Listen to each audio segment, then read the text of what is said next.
The night is a temple, and you are safe within it. You've done enough today, thought enough, tried enough. Now it's time to be enough, just as you are. Tonight's stories were never meant for entertainment. They were shared in moments like this, between firelight and silence, between breath and insight. They are simple, ancient, and powerful in their simplicity. Before we begin, I invite you to pause. Where are you listening from tonight, and what time is it for you now? When we share these quiet details, we weave a larger circle, one held together not by urgency, but by rest. The stories you'll hear don't require belief. They ask only for presence. Let them settle into you like snow falling on still water. No need to interpret, no need to analyze. Just allow them to be and to become something in you. Inhale gently now. Exhale fully. Let the door of the mind fall open, and into that open space, the first story will now enter. The river was wide and still, glass-like beneath the pale morning sky. Mist hovered just above the surface, curling and drifting like breath from a sleeping world. A single heron stood motionless at the water's edge, waiting for the ripples to still. On the far bank, the Buddha walked slowly toward the shore. His robe was the color of earth after rain, simple, unstained. In his hand, he carried only his bowl, and in his eyes there was a depth that made even the wind seem to pause. The monks had already gathered beneath the Bodhi trees. Some sat cross-legged on dry leaves. Others stood in quiet reflection, watching the river. Today's teaching would not be long, nor loud, but it would be remembered. The Buddha stepped to the edge of the river and sat upon a low stone. The current moved slowly behind him, and in that quiet, he told a story. There was once a man, he said, who lived by a river much like this one. Every morning he bathed at dawn. Every evening he listened to the wind hum through the reeds. And one day, as he meditated near the shore, he saw a small boat drifting toward him. A few monks turned their heads toward the water as if expecting to see it. The boat was empty, the Buddha continued. No oars, no sail, just a simple wooden vessel carried by the current. The man smiled. There was peace in its stillness. No demands, no conversation, no self to disturb the quiet. But weeks later, the Buddha said, as he sat again near the water, another boat appeared. It drifted toward him, slow, gentle, and quiet as before. He raised his hand slowly. But this time, there was a man in it. The listeners grew still, and as the boat drew closer, it veered slightly, striking the meditating man with a soft bump. The Buddha paused, and the man leapt up, furious. Some of the younger monks blinked. He shouted, the Buddha said. He scolded the other. He demanded to know why he had not steered, why he had disturbed his peace. There was a silence in the air now, a silence of recognition. But when the first boat struck him, when it was empty, he felt no anger. There was no one to blame, no insult to receive, no self to defend. He turned toward the water. Anger arises, he said, when we see another as the cause of our suffering, when we believe we have been wronged, when the self rises to declare, this should not have happened to me. The monks were very quiet now. But what if we saw all boats as empty, he asked. A breeze moved through the tall grasses. Somewhere, a bird called out once, then fell silent again. When another insults you, the Buddha said, they too are being carried by a current of pain, confusion, fear, conditioning. Just as the boat was moved by the river, they are moved by the winds of ignorance. He let the words settle. To shout at an empty boat, he said, is to shout at the river, to push the current with your hands, to exhaust yourself against what was never personal. A monk near the front, young, eager, lifted his gaze. His name was Tissa, and he had recently quarreled with another monk over the rules of chanting. Blessed One, he asked, but if someone harms us, deliberately, cruelly, is that not different than an empty boat? The Buddha nodded. Yes, intention matters, but even those who intend harm are caught in currents they do not fully see. He looked gently at Tissa. The man who lashes out is often protecting a wound. The woman who lies is often afraid. And when you react with anger, you are caught in your own boat, convinced it has a captain, steering by will. A senior monk, older with a weathered face and a calm demeanor, bowed slightly. I have learned, Lord, to hold my tongue, but the self still burns inside. I smile while feeling the fire of pride, of injury. The Buddha smiled gently. Then you have seen the fire. That is the first step. He reached down and picked up a small pebble. When a boat is struck, the water ripples, but it returns to stillness if we do not stir it further. He placed the stone down. Do not pretend there is no fire, but do not feed it. Watch it. Know its shape. See how it arises. And know this: it does not belong to you. The river flowed steadily behind them. A real boat now passed in the distance, its oars dipping quietly, evenly. You are not the boat, the Buddha said. You are not the current. You are not even the river. He looked to the horizon where the morning sun had begun to rise. You are the witness, the space through which all of it flows. A few monks closed their eyes. To let go of the self is not to disappear, he said. It is to stop clinging to what is not you, the story, the injury, the name Dot. He drew a shape in the sand beside him, an open circle. When you no longer need to be right, you listen differently. When you no longer need to be seen, you observe. When you let go of I and mine, peace is not something you chase, it is what remains. That night, as the wind cooled and the scent of lotus drifted on the breeze, the monks sat beside the river. Tissa approached the elder monk he had quarreled with, bowed deeply, and said nothing. No apology, no defense, just the stillness of an empty boat.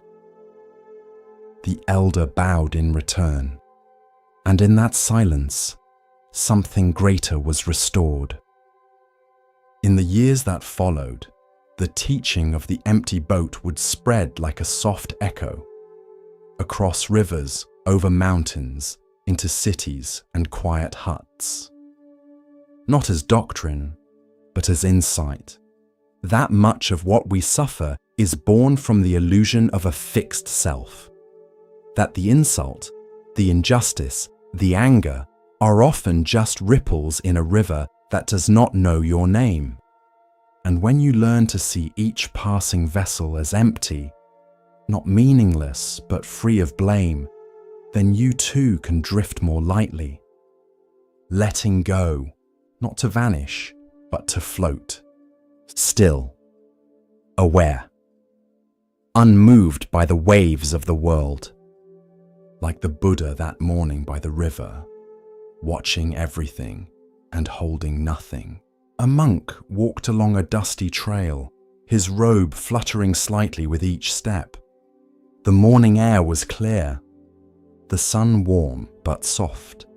A few birds called lazily from the treetops, but the monk's brow was furrowed. He had been sent to deliver a letter to a nearby monastery, and he was late. He had misread the schedule, taken the wrong turn, and now walked quickly, heart agitated beneath his robe.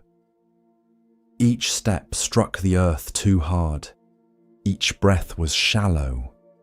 His mind raced ahead. Will they think me careless? How could I have made such a mistake? I should have left earlier. What kind of monk forgets the path? Then he heard a voice behind him. Excuse me, Sir Monk. He turned to see a young boy, no older than 10, running up the path barefoot. He held something cupped in his palms. The monk paused. Yes? The boy stopped, panting, and held out his hands. Inside them sat a small, round pebble, no bigger than a thumbprint. It's beautiful, isn't it? The boy said. The monk looked down. It was smooth, flecked with tiny bits of crystal, glinting gently in the light. I found it near the stream, the boy said. It looked lonely. I thought maybe someone should notice. The monk smiled politely. That's kind of you. He began to turn away, but the boy looked up at him and said something that stopped him mid-step. Did you see any of the flowers you passed today? The monk blinked. What? The boy tilted his head. You've walked almost a mile. The path is full of little blue flowers, but your robe is dusty and your eyes are tight. You didn't see any of them, did you? The monk looked down at the pebble again. Then slowly, he sat on a flat rock at the side of the path. The boy grinned and plopped down beside him, offering the pebble again. And the monk, still holding the unopened letter, took it gently in his hand. This is the story of mindfulness in ordinary things. Commentary. In Zen, we often speak of awakening as though it is some great flash of light or a sudden shift in consciousness. But often, awakening is small, like noticing a flower you've walked past for weeks, or hearing the sound of your own breath after a hard day, or holding a pebble that simply is. The monk had been walking as if his destination were the only thing that mattered. His hurry had made him blind. Not because he lacked wisdom, but because he had left the present moment behind in favor of imagined shame and future apologies. The boy, with no training and no robe, was more awake than he, not because he had studied sutras, but because he saw what was in front of him, and he shared it. There's a Zen phrase: the miracle is not to walk on water, but to walk on the earth.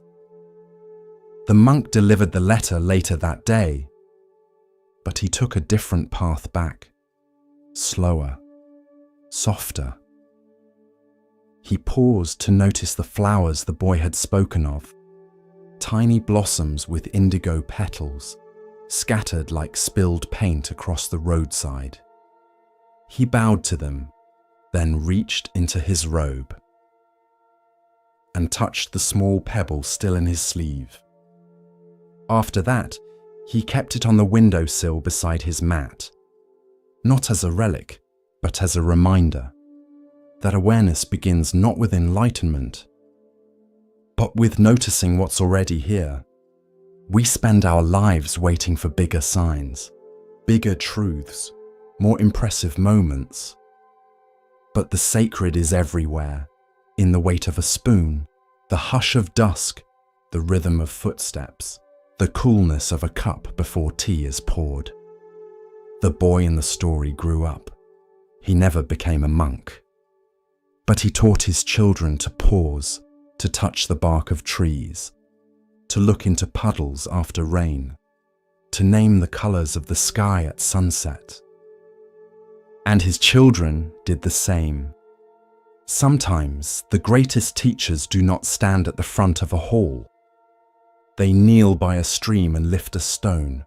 So let the pebble teach you. Let it slow you down. Let it whisper. This moment matters too. He never spoke a word. Not to the monks, not to the villagers, not even when invited to tea by the abbot himself. He simply bowed and walked and bowed again. They called him the silent pilgrim. He had no belongings except a small cloth bag and thick wooden sandals worn smooth from years on the road. His face was weathered by wind and sun. His back slightly bent, not from age, but from reverence. Because every third step, he stopped, placed his palms together, and bowed to the earth.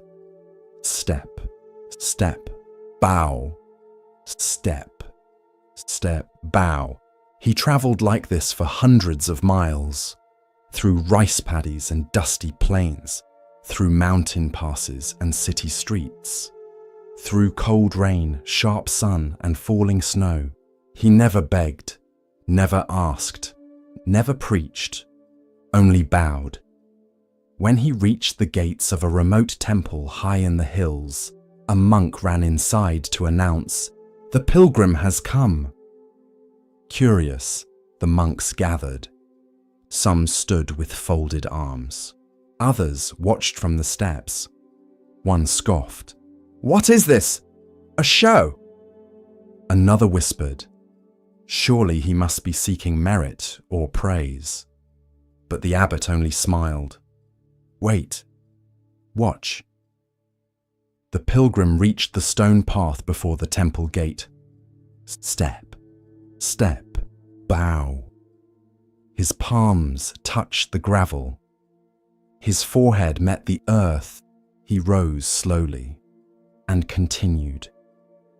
All morning he bowed up the path. By noon he had reached the courtyard. The air was silent, except for the soft crunch of gravel and the long breath between bows. Step, step, bow. By evening, he reached the base of the temple steps. He did not climb them. Instead, he bowed once more, then turned, and began his journey down the mountain. Step, step, bow. The monks were stunned. He never entered. He never asked to stay.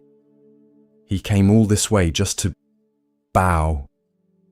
The abbot nodded. And in bowing, he entered more deeply than any of us. This is the story of wordless devotion, of practice not performed, but lived in the marrow of each step. Commentary. In the West, we often think wisdom must be spoken. That truth arrives in grand lectures, eloquent teachings, powerful arguments. But sometimes the greatest teachings are silent. The silent pilgrim did not explain his path. He became it. With each bow, he gave himself to the moment, to humility, to gratitude, to presence. He bowed not to worship the earth, but to remember he belonged to it.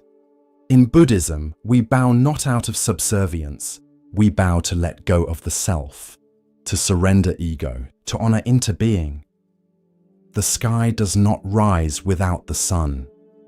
The tree does not grow without the soil. You do not breathe without the generosity of everything around you. To bow is to remember that. The pilgrim didn't need a teacher. Every grain of dust was his teacher. Every blister, his scripture. Every bow, a verse in the sutra of the path. He asked for nothing, judged no one, corrected no teachings. He gave only his body, his time, his breath. That was his offering. That was his sermon. One monk, deeply moved, asked the abbot, "Should I walk like that? Bow like that?" The abbot said, "Not unless your heart is already bowing. It's not about copying the form. It's about sincerity. Some bow with their bodies and judge with their minds. Others bow with their actions and remain upright inside. But true bowing begins within. It is a quiet crumbling of pride, a surrender of the need to be seen, a softening into the now. There is a Zen phrase, "The great way is not difficult for those who have no preferences."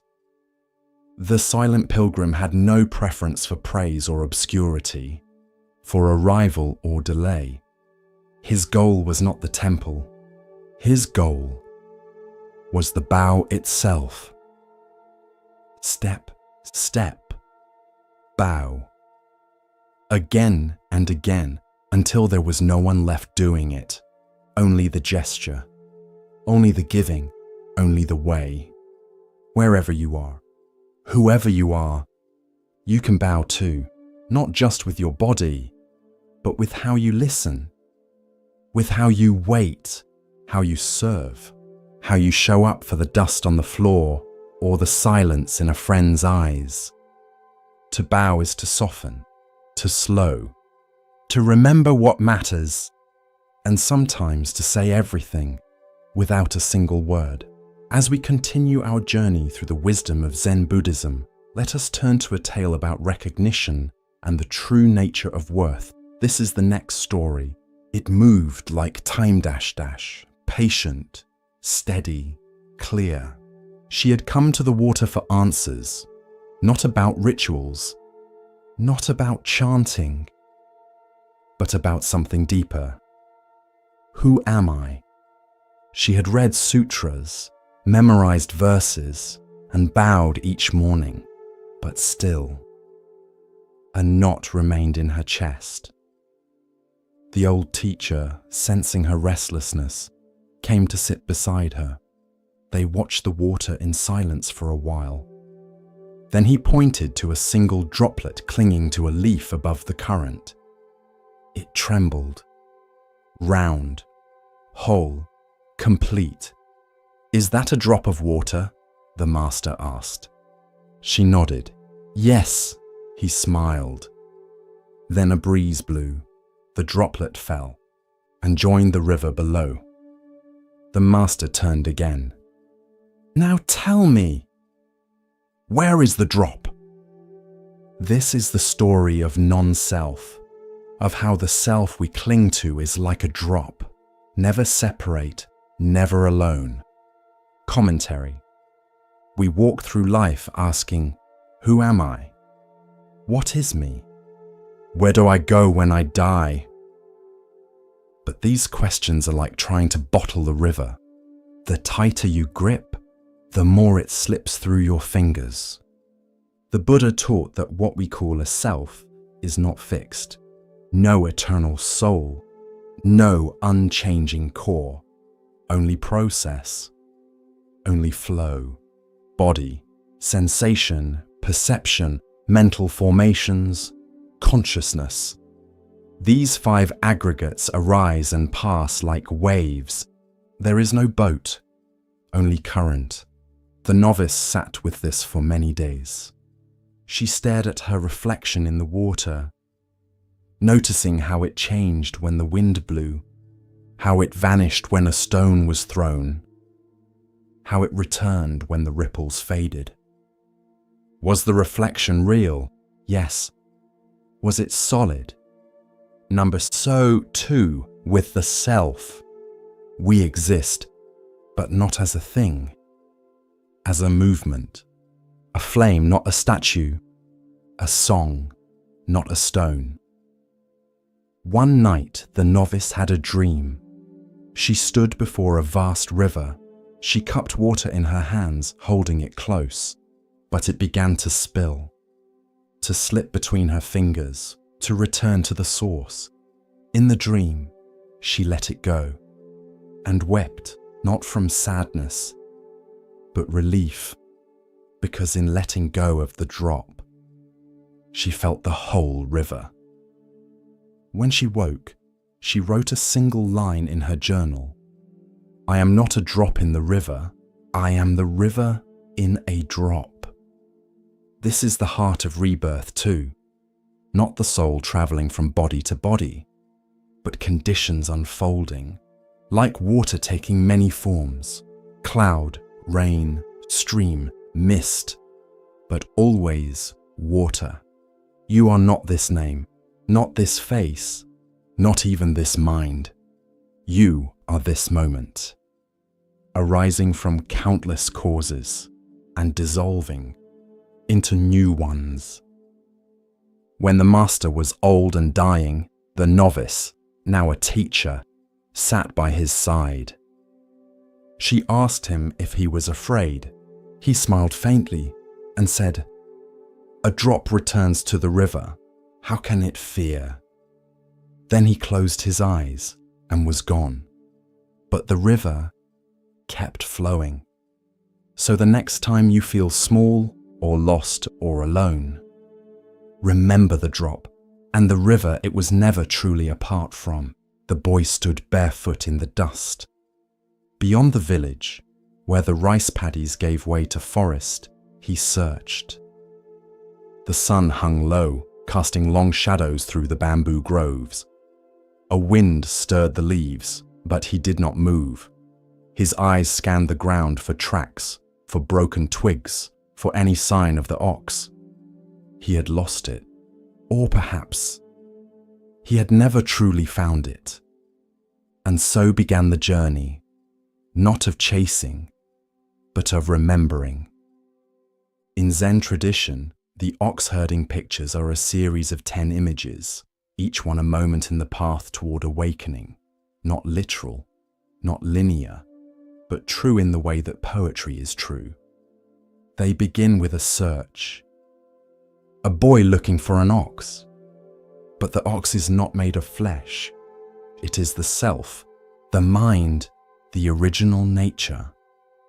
The Buddha within, hidden beneath thought, lost in distraction, masked by craving. And the boy, he is all of us. First, searching for the ox, the boy leaves the village. He's tired of ordinary life. He's heard rumors of peace, of awakening, of something real beneath the noise. So he begins to search. He reads sutras, he listens to teachers, he sits in meditation. But his mind is full of fog. Thoughts crowd his vision. Doubt clings like vines. Still, he continues, because something inside him knows there is more than this. 2.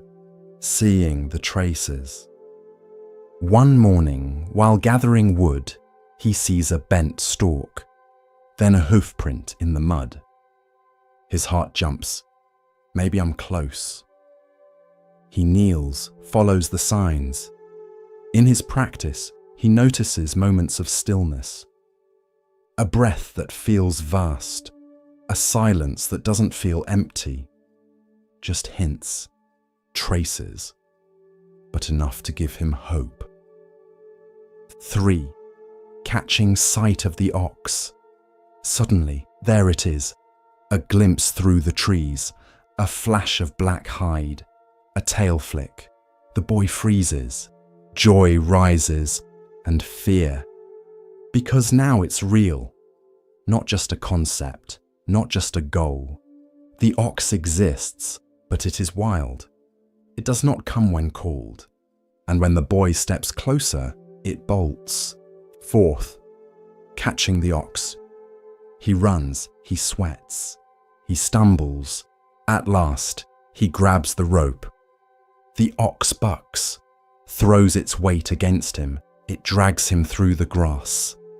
But he holds tight. This is the phase of discipline, of hard practice, of struggling with the mind that wants to flee. It takes effort, structure, ritual. Again and again he pulls the ox back, until finally it yields. Not because it is broken, but because it begins to trust. 5. Taming the ox. Now he walks beside it, still holding the rope but not fighting. He brushes its coat, feeds it grain. They sit together beneath a tree. This is calm abiding. Meditation deepens. The mind, once unruly, now rests beside him like a friend. Joy rises, not from excitement, but from peace. 6. Riding the ox home. The boy climbs on its back. He plays the flute as they travel. There's laughter now. The ox no longer resists. They are one motion, one rhythm, the self and the selfless walking home together. Some think this is the end, but it is not. There is more, always more. 7. The ox transcended. One morning, he wakes, and the ox is gone. Not lost, gone, dissolved. Because there was never a separate ox. Only the illusion of separation. There is no one taming another. No duality. Only being, only suchness. The boy sits in silence, and everything is enough. 8. Both ox and self forgotten. Now, not even the boy remains. No watcher, no watched. Just sky, wind, movement without mover, compassion without identity, peace without object. This is awakening. Not a peak to climb, but a dissolving of the climber. 9. Returning to the source. But even this is not the end. He returns to the world, to the place he left behind. The village, the noise, the errands. He no longer seeks to escape it. Because the sacred is here too. In the washing of bowls, in the crying of babies, in the marketplace and the broom. 10th. Entering the marketplace with open hands. He walks through the village. Dirty feet, laughing eyes, no halo, no robe. Just a man carrying firewood and smiling at children. He does not preach, does not speak of truth. He simply helps, lends a hand, bows to beggars, listens without interrupting, because he carries nothing and gives everything. Commentary. The ox herding. Pictures are not a ladder, they are a mirror. We move forward, then fall back, then forward again. Sometimes we glimpse the ox for a moment, then lose it for years. And that's okay, because the journey is not about getting somewhere. It's about seeing clearly where we are. The boy is not special. He is not a saint. He is you. Waking up slowly, letting go gently, returning home freely, and realizing it was never the ox that was missing, only the one who thought it was separate. There was a spider who spun her web in the rafters of the meditation hall. No one noticed her at first. She was small, thin-legged, her thread finer than the morning mist. But slowly as the days passed, her web grew, spanning beam to beam. A fragile bridge suspended in stillness. A young monk sweeping the floors one morning looked up. He paused. Something about the web held him. It glimmered faintly in the dawn light, each thread stretching toward another as if in quiet conversation. He brought his discovery to the abbot. "Should I remove it?" he asked. "It doesn't belong in the hall." The abbot looked up, tilted his head, smiled. "She belongs exactly where she is," he said, "and perhaps she's teaching more than we are." From that day forward, the monks left the web untouched. They meditated beneath it, bowed in its presence, watched as dew sometimes gathered along its strands, like pearls of stillness. One day, the young monk saw a tiny gnat caught in the web. He felt a pang of sorrow, moved closer, but before he could act, the spider emerged, wrapped the insect, and retreated. He asked the abbot again, "How can something so beautiful cause harm?" The abbot nodded slowly. "A web is not cruel," he said. "It is simply a truth." He continued, "Connection is not always comfort, but everything touches everything else." He gestured around the hall. "You see walls, mats, windows, candles, but they are not separate." He pointed up. "That spider reminds us. One thread trembles, and the whole web feels it." The monk began to notice more. How a sharp word at breakfast changed the tone of the morning. How a kind gesture rippled through the day. How his own thoughts, when tangled, echoed outward into others. One evening during Zazen, a gust of wind slipped through the shutters. The spider's web quivered, and every monk in the room turned slightly. Not toward the wind, but toward the movement of the web, as if they all felt it at once. There is a teaching in the Avatamsaka Sutra. In the realm of Indra's net, each jewel reflects all others. To touch one is to touch the whole. The spider did not preach. She simply spun, her work invisible until noticed, and then unforgettable. Months later, the web collapsed in a storm. Gone, no trace. But the young monk no longer looked for it above. He had begun to see the web everywhere.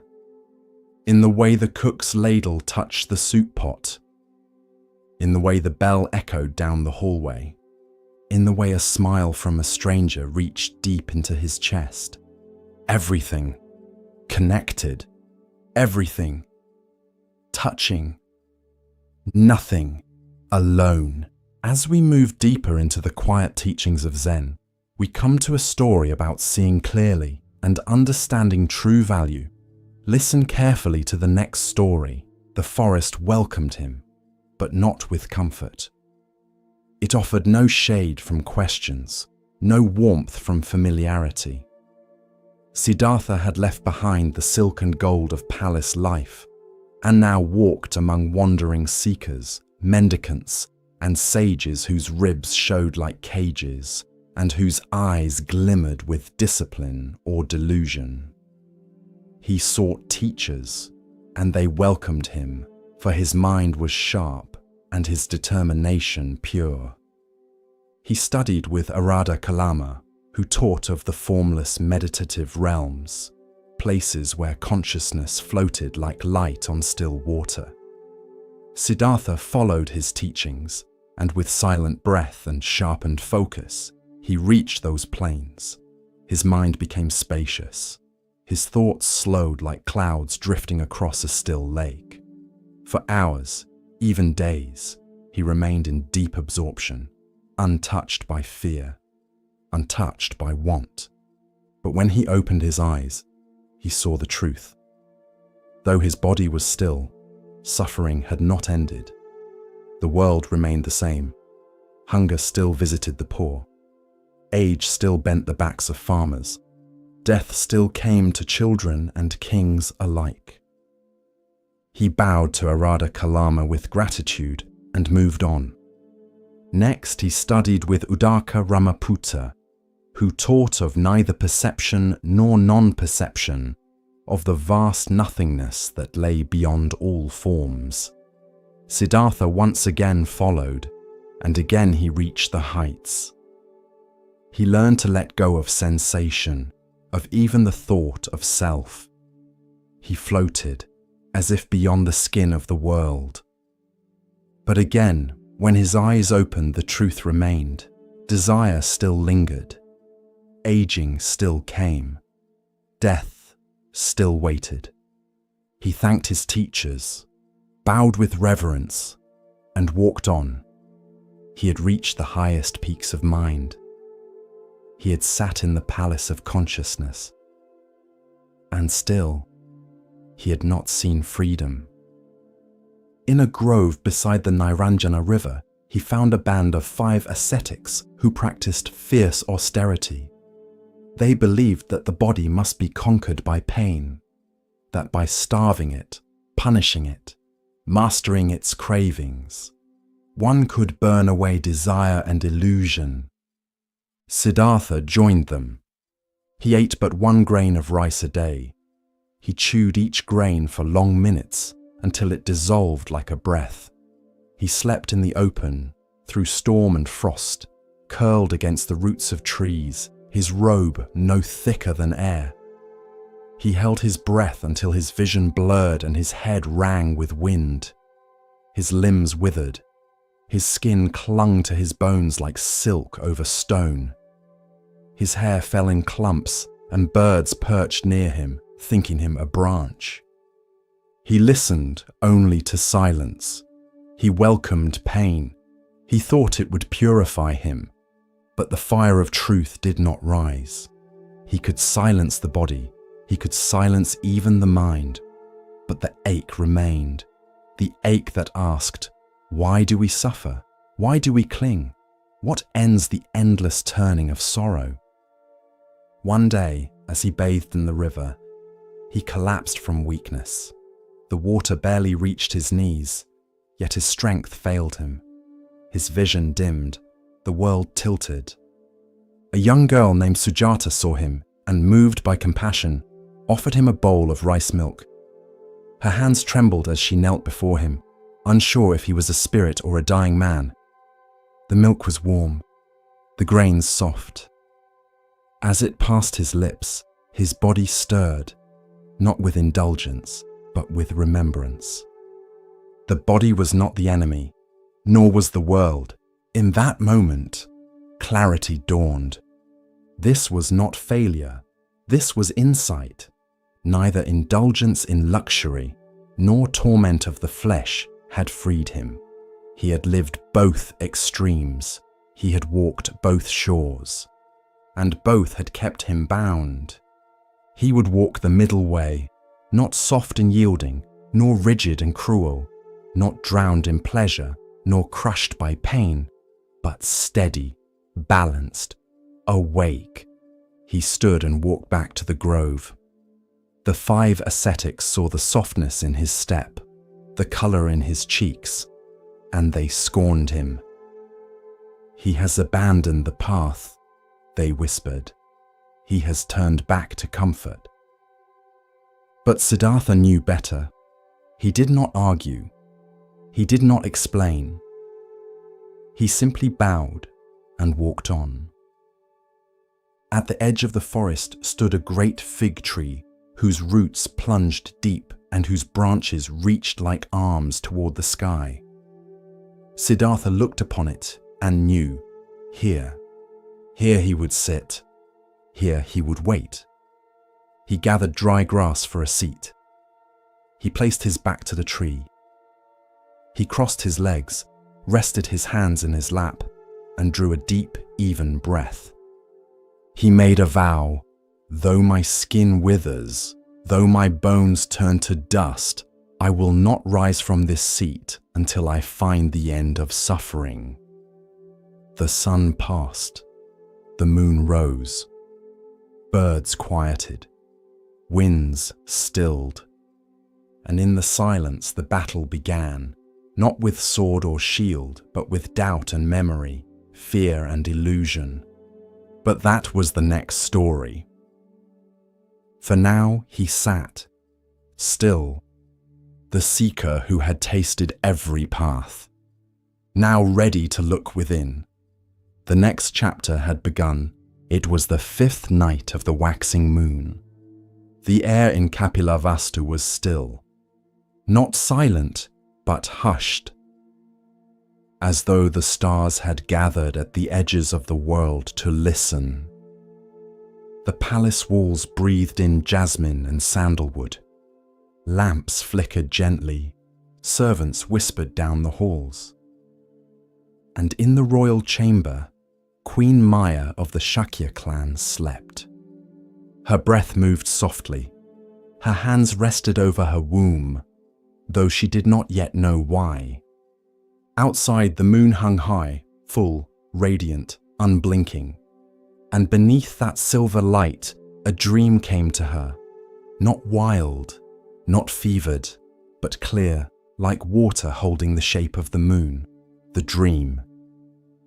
She found herself in a quiet grove. It was not the palace, and yet it felt familiar. There were trees, tall and old. Their trunks curved like dancers, their leaves whispering secrets from lifetimes ago. She stood barefoot, wrapped in white. No crown, no jewels, only peace. And above her, the moon glowed brighter than it ever had, a luminous pearl suspended in sky. Then the winds parted, and from the east he came. A white elephant, vast and radiant, walked across the clouds, 6 tusks curved like ivory moons. Each footstep landed without sound, as though the earth bowed beneath him. His eyes were gentle, his ears like lotus petals. His skin shimmered, not with brilliance, but with quiet power. He carried a white lotus in his trunk, and he came to her, not with force, not with haste, but with the serenity of one who knows where he is going.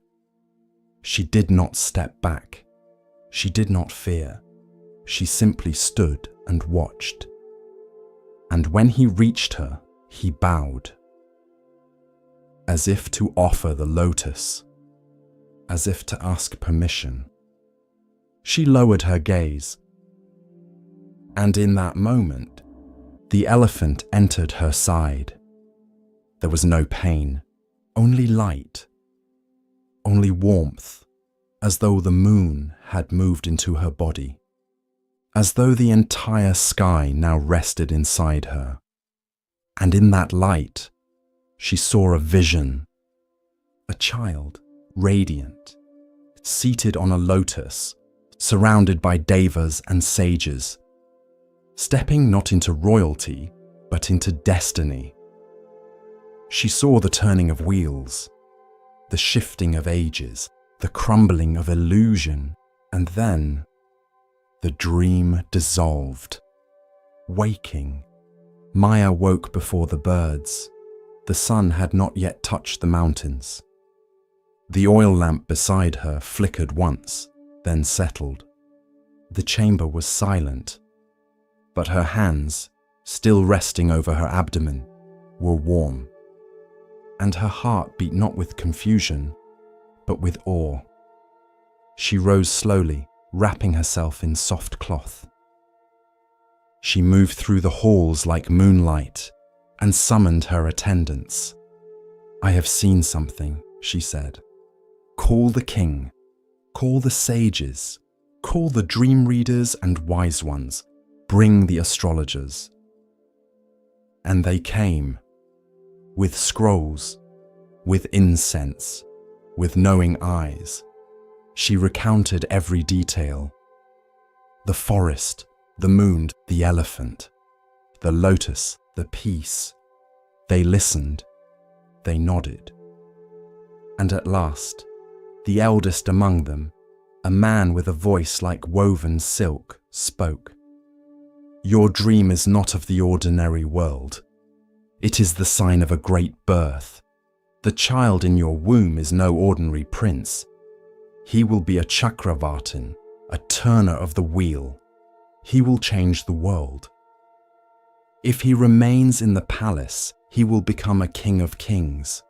But if he sees the sorrows of the world, he will turn from gold to truth and become a Buddha." The king placed a hand upon her shoulder, not with doubt, but with wonder, because even he, strong, worldly, wise, felt something stirring, something vast, something that had no name yet. The months. As the days passed, the kingdom watched Queen Maya with quiet reverence. Wherever she walked, flowers bloomed slightly earlier. The air around her felt cooler, gentler. Children stopped crying as she passed. Strangers bowed, unsure why. She herself changed. She laughed more easily. She wept with the songs of birds. She dreamed of stars and rivers and ancient trees. She felt the child grow, not just within her body, but as if within the world itself. And one day, near the time of birth, she asked to travel to her ancestral home. It was the tradition of her people, but more than tradition, it was a quiet longing. The king arranged everything, silks and guards, chariots and attendants. But Maya moved simply. She chose only a few companions and rode through forests and open roads beneath a sky filled with soft clouds. The birth. They stopped at Lumbini, a grove of sal trees, green and peaceful. The sun filtered through the canopy. The wind carried the scent of blossoms.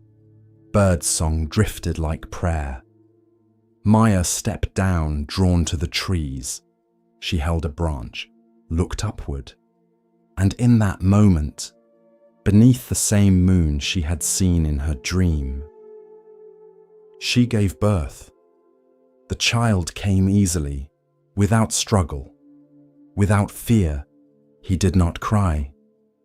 He simply opened his eyes, wide and calm, and the legends say he took 7 steps, that lotus flowers bloomed beneath each foot, that he raised one hand to the sky and one to the earth and said, "I am born for the benefit of all beings." The attendants wept. The forest fell silent, and the trees, it is said, bowed ever so slightly toward the child. Maya held him to her chest, and though she had seen him in vision, this was different. This was not dream. This was real. The warmth of skin, the weight of life, the beginning of something vast and quiet and beautiful. After, she did not live long after the birth. Some say it was destiny. That one who gives birth to a Buddha must return to the heavens. That her role was complete. Others say she became a guiding spirit, watching over him from a celestial realm, offering protection in moments when the path turned dark. But her presence never vanished. The child, Siddhartha, would one day walk away from his palace, would one day sit beneath a tree and awaken, would one day teach the world how to end suffering. But it began here, with a dream, with a white elephant, with a moonlit vow whispered across the veil of sleep, and with a mother who said yes, because every journey begins before we can name it. Every great awakening begins in the quiet, and sometimes the first step toward truth is a dream. The path was dry that day. Dust lifted from the earth like breath from grief. It clung to her ankles, soft and persistent. But Kisa Gotami did not notice. Her feet moved forward, bare and steady. Her arms, once empty with loss, now carried the truth.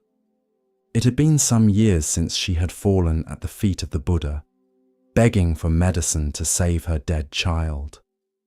Then, he had sent her through the city, asking for a mustard seed from a house untouched by death.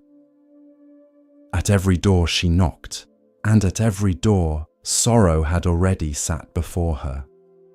Now she understood no house was free from loss. But this story begins not with her arrival, nor her wisdom, but with the silence before it. Kisa Gotami was once radiant with joy. She had married into wealth, borne a healthy son, and laughed easily beneath flowering trees. Her life was not lavish, but it was full. Her husband was kind. Her in-laws praised her for her quiet strength and good nature. And her child was the axis of her world. His laugh echoed through the garden, a sound so bright it seemed to ripple the petals of the lotus pond. But when sickness came, it moved like fire in dry grass. First, a fever, then the cough, then the silence. Her husband wept, her in-laws prayed. Neighbors brought herbs, ointments, and whispered remedies passed down through generations. But nothing stilled the trembling of the boy's limbs. Nothing cooled his burning skin. And then, one still morning, as dew clung to the leaves and the world turned quietly onward, he stopped breathing. Something in Kisa Gotami's mind refused the truth. It broke, not like glass, but like a door slammed shut against a storm. She did not bury him. She could not. Instead, she wrapped his small body in linen and cradled him close, as she always had. She walked barefoot through the streets, her face blank with disbelief, her voice hollow with pleading. "He is only sleeping," she whispered to merchants. "There must be something, some medicine, some root. Please help me wake him." People pitied her. Some turned away, ashamed. Others wept at the sight but dared not speak. A few offered dried herbs or quiet prayers, not to cure, but to comfort. But none could give her what she asked for. Then one old man, gentle and weathered like the bark of the Bodhi tree, placed a hand on her shoulder and said, "Go to the Buddha. He sees clearly. Perhaps he will know what to do." So she did. Through dust and heat, she walked to the monastery, her arms still wrapped around the stillness of her child. Her eyes, dry now, saw only hope. When she reached him, the Buddha met her gaze with unwavering calm. He did not flinch at the bundle in her arms. He did not speak quickly or softly or with sorrow. He simply said, "Bring me a mustard seed from a home where death has not visited. Then I will help." Kisa Gotami bowed deeply, grateful beyond words, and ran. House after house, door after door. She knocked. She asked. She waited. At the first door, a woman with kind eyes shook her head. "My brother died last winter," she said. "I'm sorry." At the next, a man held his son in his arms and said, "If only. We lost his mother at childbirth." At another, a young girl barely older than her own son opened the door, tears still fresh on her cheeks. "Grandfather passed last night," she whispered. Each story struck her not like a blow, but like a chisel, slowly carving away at her illusion. With every encounter, her burden changed. The weight of the child in her arms remained the same, but the grief within her no longer stood alone. It became something shared. a river of sorrow running through many homes, not just hers. And in that shared space, she found the first breath of peace. She returned. She did not knock this time. She did not beg. She simply walked to the Buddha and placed the body of her son before him. Then quietly she said, "I see now. There is no house without sorrow." The Buddha nodded, and without ceremony, without demand, he welcomed her into the Sangha. She shaved her head, took on the robes, learned to breathe again, learned to walk not to escape grief, but to carry it with grace. The seasons passed like silk through her fingers. She became a teacher, not of words, but of presence. Her voice was never the loudest, nor her gestures the grandest. But when she sat beside those in pain, their breathing slowed, their trembling eased. She was the stillness they had forgotten could exist. One morning, as the sun rose pale over the bamboo grove, a young woman arrived at the monastery. Her face was drawn with confusion. Her hands trembled with exhaustion. Her eyes were red, but not yet emptied of tears. She had lost her father. Suddenly, cruelly. Though she had performed all the rites, burned all the offerings, sat in silence beside her mother, something inside her chest would not still. "I do not know what to do with this ache," she said. She asked for Kisa Gotami. The nun sat beside her beneath a neem tree. Birds moved through the leaves above them, and the distant sound of sweeping could be heard from the monastery steps. Kisa did not rush. She listened, let silence breathe between them. Then she placed a small, smooth pebble in the girl's palm. "Carry this," she said, "for 3 days. But each day, speak to one person about someone they have lost. Ask for their story. Then return." The girl did as told. And on the 3rd morning, she returned, eyes swollen, chest raw, but breath moving freely. She knelt at Kisa's feet and wept, but the tears came with space, with rhythm, with healing. "I thought I was alone," she said. Kisa Gotami nodded. "Grief is a shadow," she said. "It grows darker when we sit beneath it alone. But when we share it, it moves, it thins, it teaches." The girl asked, her voice barely above a whisper, "What did it teach you?" Kisa looked to the far hills, where the morning light softened the edges of the earth. "That the heart does not break from love," she said, "but from the illusion that love can be possessed. My child was not mine. He was a gift. So were the mornings we shared, the soft sound of his feet, the questions he asked at twilight. His death was not punishment. It was part of the changing tide. We do not own the ocean, but we can learn to swim." The girl placed her hand over her heart. "Will this ache ever leave?"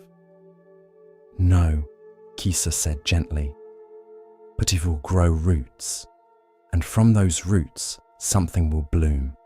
You will never be the same, but you may become more." The girl bowed low, forehead touching earth, and so another seed was planted, not of mustard, but of compassion. Kisa Gotami came to be known not for her loss, but for her light, for the way she listened without rushing, spoke without preaching, held without clutching. She walked through villages not to convert, but to sit, to be, to remind those in pain that no house stands outside sorrow, and no heart must bear it alone.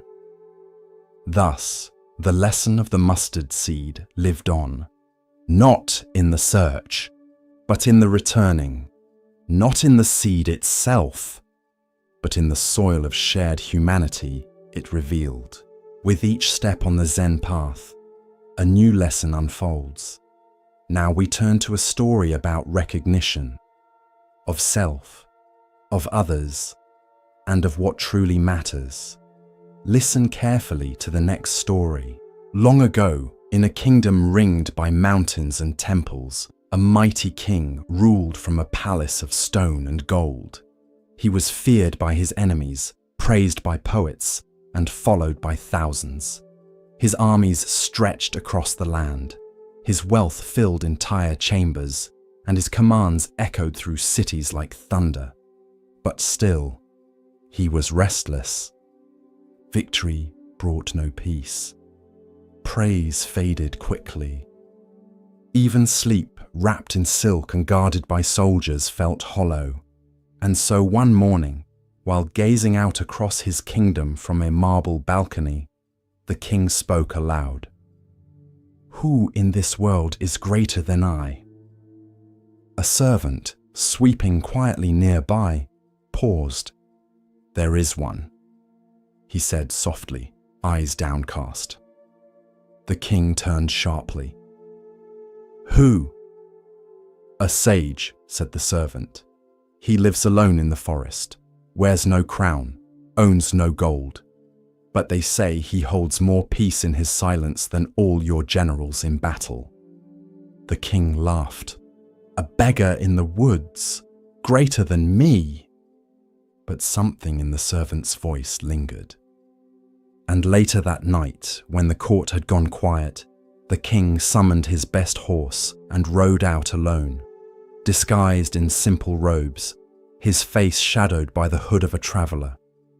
He rode for 2 days, through thick jungle, across rivers, past farmers and monks and children who did not bow. Finally, at the edge of a still grove, he saw a small hut beneath a Bodhi tree, and outside it, seated cross-legged on a flat stone, was the sage. No guards, no roof over his head, no possessions, just stillness, and eyes that did not flicker when the king approached. "You are the one they speak of?" the king asked. The sage nodded once. "I am one, of many." The king studied him.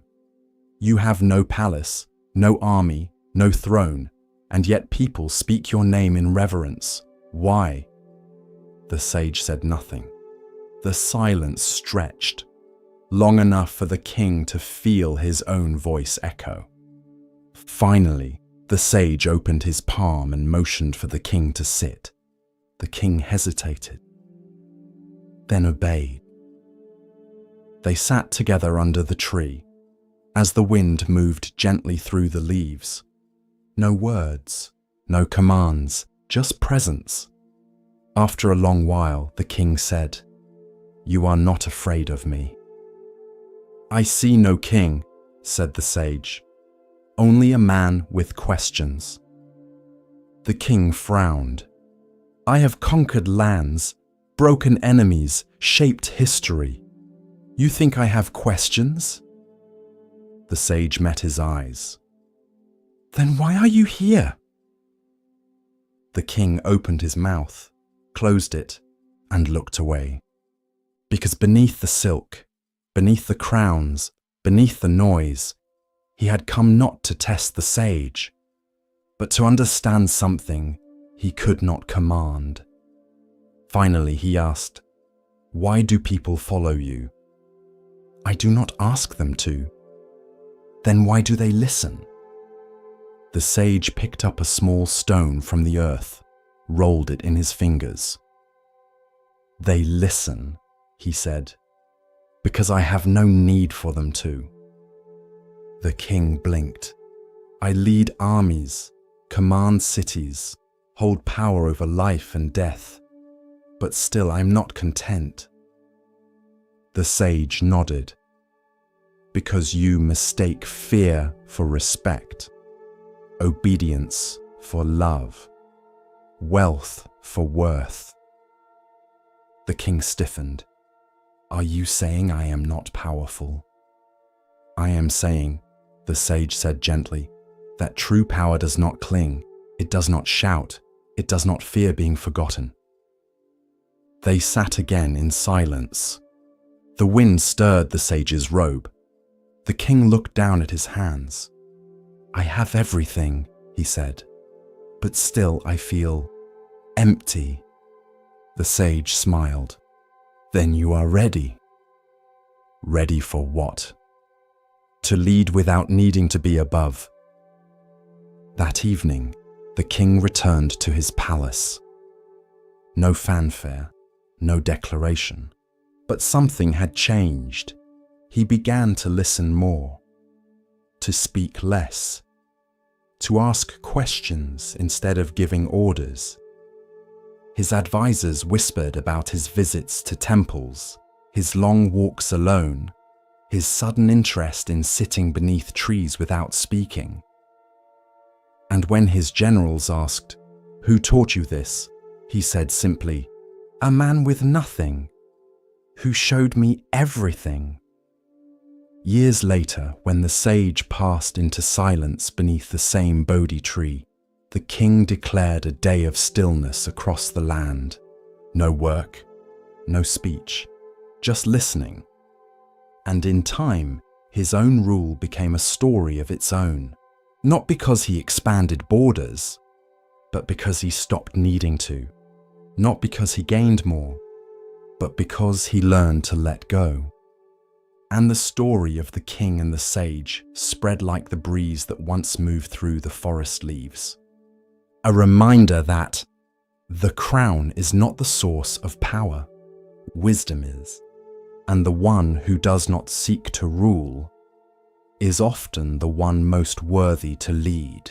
A monk once travelled alone through a deep forest. He'd been walking for days, through mud, through heat, through cold rain. He carried nothing but a worn robe, a begging bowl, and a satchel with a single stone inside. Why the stone?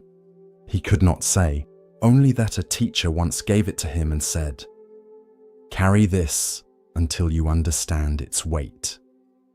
The monk took it literally, and dutifully he carried the stone. At first, it seemed like nothing, but as the months passed, over hills, across rivers, through deserts, it began to burden him. His back ached, his hands calloused, his mind grew resentful. "Why must I carry this?" he muttered one evening, dropping beside a creek. He looked at the stone, round, dark, unremarkable. A simple weight, and yet it had become everything. That night, he slept beneath the stars, and he dreamed. In the dream, he stood in an endless field beneath a vast open sky. He held the stone tightly, afraid to drop it, afraid he might lose something important. Then a voice, calm and distant, whispered, "Are you carrying the stone, or is the stone carrying you?" He awoke just before dawn, heart racing. The sky above him was pale and soft, wide and light. He looked at the stone again and understood. This is the story of thoughts, identity, and the illusion of burdens, how what we cling to becomes our weight. Commentary. Many of us carry stones, regret, shame, an old story someone once told us about who we are, a wound we've wrapped ourselves around for so long it feels like identity. We think we're being strong, but strength is not clinging. It's knowing when to let go. The monk carried the stone because he trusted his teacher. But trust without inquiry is like walking in darkness without asking if there's a door. His real practice began not when he received the stone, but when he questioned it. The Buddha taught that suffering arises from attachment, even to things that seem noble: tradition, memory, belief, self-image. We say, "This is who I am." But who is saying it? And what happens when the self no longer fits? The stone was not the problem. The gripping was. The fear of what it meant to be without it. We carry pain from the past because we think dropping it means forgetting. We carry roles that no longer serve us because we think they are us. We carry anger because we think it protects us. But a clenched fist cannot hold the sky. Later that day, the monk stood on a hilltop and watched the clouds pass. He held the stone in both hands, not angrily, not resentfully, just with awareness, and then he set it gently on the ground, not thrown, not discarded, just returned. A breeze touched his robe. The clouds shifted. He took his next step, and it felt like the first. In that moment, he realized the sky had always been there, unbothered, unburdened, vast, and that somewhere along the way, he had confused being grounded with being weighed down. This is the nature of the mind.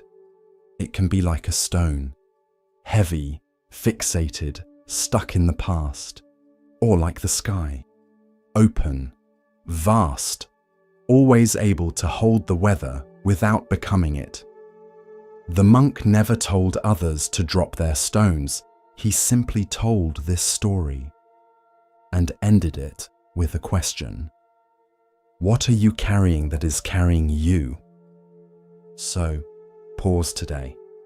Look gently at the weight in your hands, your heart, your mind, and ask yourself, do I still need this to walk? Or have I mistaken the stone for my path? There was once a man who lived in poverty. His shoes were worn, his coat threadbare, his belly often empty, and his hands always calloused. But he had a friend, kind and wealthy, who loved him deeply. One day this friend came to visit. They shared a meal, laughed like children, and drank until the poor man fell asleep in contentment. Before leaving, the friend saw how hard the man's life had become. So he quietly took a jewel, a priceless, radiant stone, and stitched it inside the lining of the man's robe. He said nothing. He simply left the gift where it could not be lost. Years passed. The poor man wandered, worked, begged, slept beneath bridges and woke in alleyways. He remained convinced he had nothing, never knowing that a treasure was sewn into his own clothing. He suffered, all while wealth brushed against his ribs, all while forgetting what he already carried. Then one day the two friends met again, and when the rich man saw the state of his companion, he cried out, "Why have you lived this way? Don't you remember? I gave you everything. The jewel has been with you this whole time." The poor man froze. His hands trembled as he turned the robe inside out, and there, nestled in the seam, untouched and waiting, was the jewel. This is a parable from the Lotus Sutra, and it is not about wealth, it is about Buddha nature. It is about the truth we already carry, but forget. The man is all of us, wandering, doubting, working endlessly to find meaning, purpose, belonging, thinking we must earn it, thinking we must seek it, never realizing we were born with the jewel. We never lacked it, we only forgot to look. Buddha nature is not something to gain, It is not granted to the worthy. It is already here, in the one who chants, in the one who steals, in the one who weeps in shame, in the one who laughs too loudly in the back of the zendo. The jewel shines equally. It does not discriminate. In Mahayana Buddhism, this parable is a teaching of Tathagatagarbha, the womb of Buddhahood. It means that all beings, no matter how lost, carry the seed of awakening, not as potential, but as reality. Already whole, already luminous, already stitched into the lining of our very being. The problem is not that we are broken. The problem is that we believe we are broken. And so we search, outside, in teachers, in techniques, in titles, in temporary comforts, all while the jewel sits quietly inside, waiting. There's a saying in Zen, don't seek the truth, only stop cherishing opinions.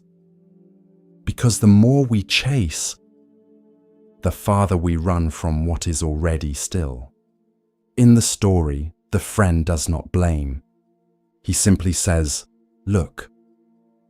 That is the role of the teacher, not to give you the jewel, but to remind you it's there, to show you the thread, to help you turn your robe inside out. Even your flaws are not flaws. They are fabric. Even your pain is not proof of lack. It is the tension in the thread that protects the jewel. Even your delusion is a path, if you let it lead you inward. The poor man's mistake wasn't laziness.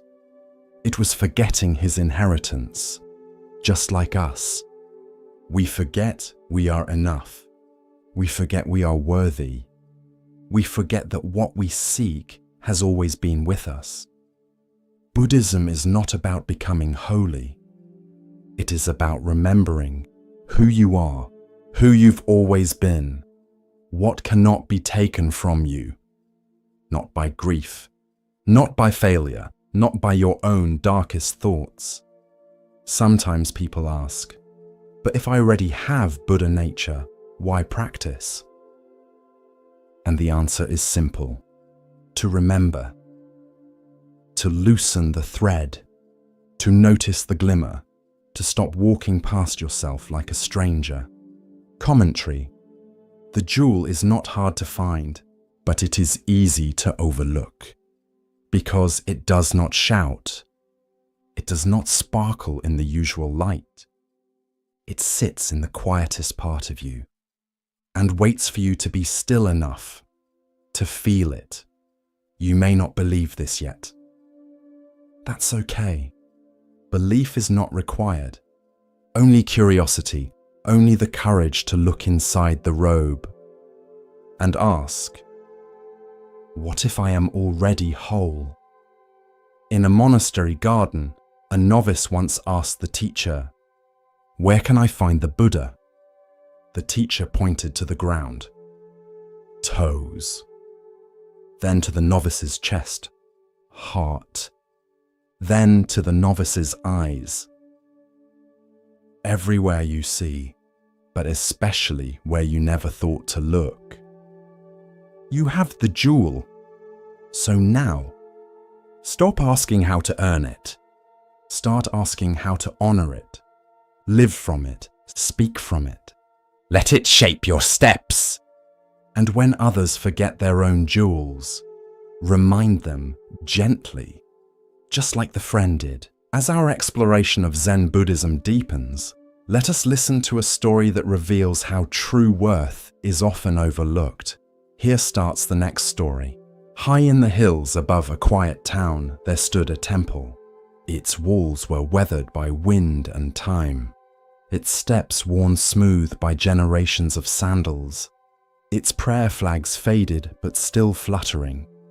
And in its tallest tower hung a bell. Massive, bronze, perfectly cast.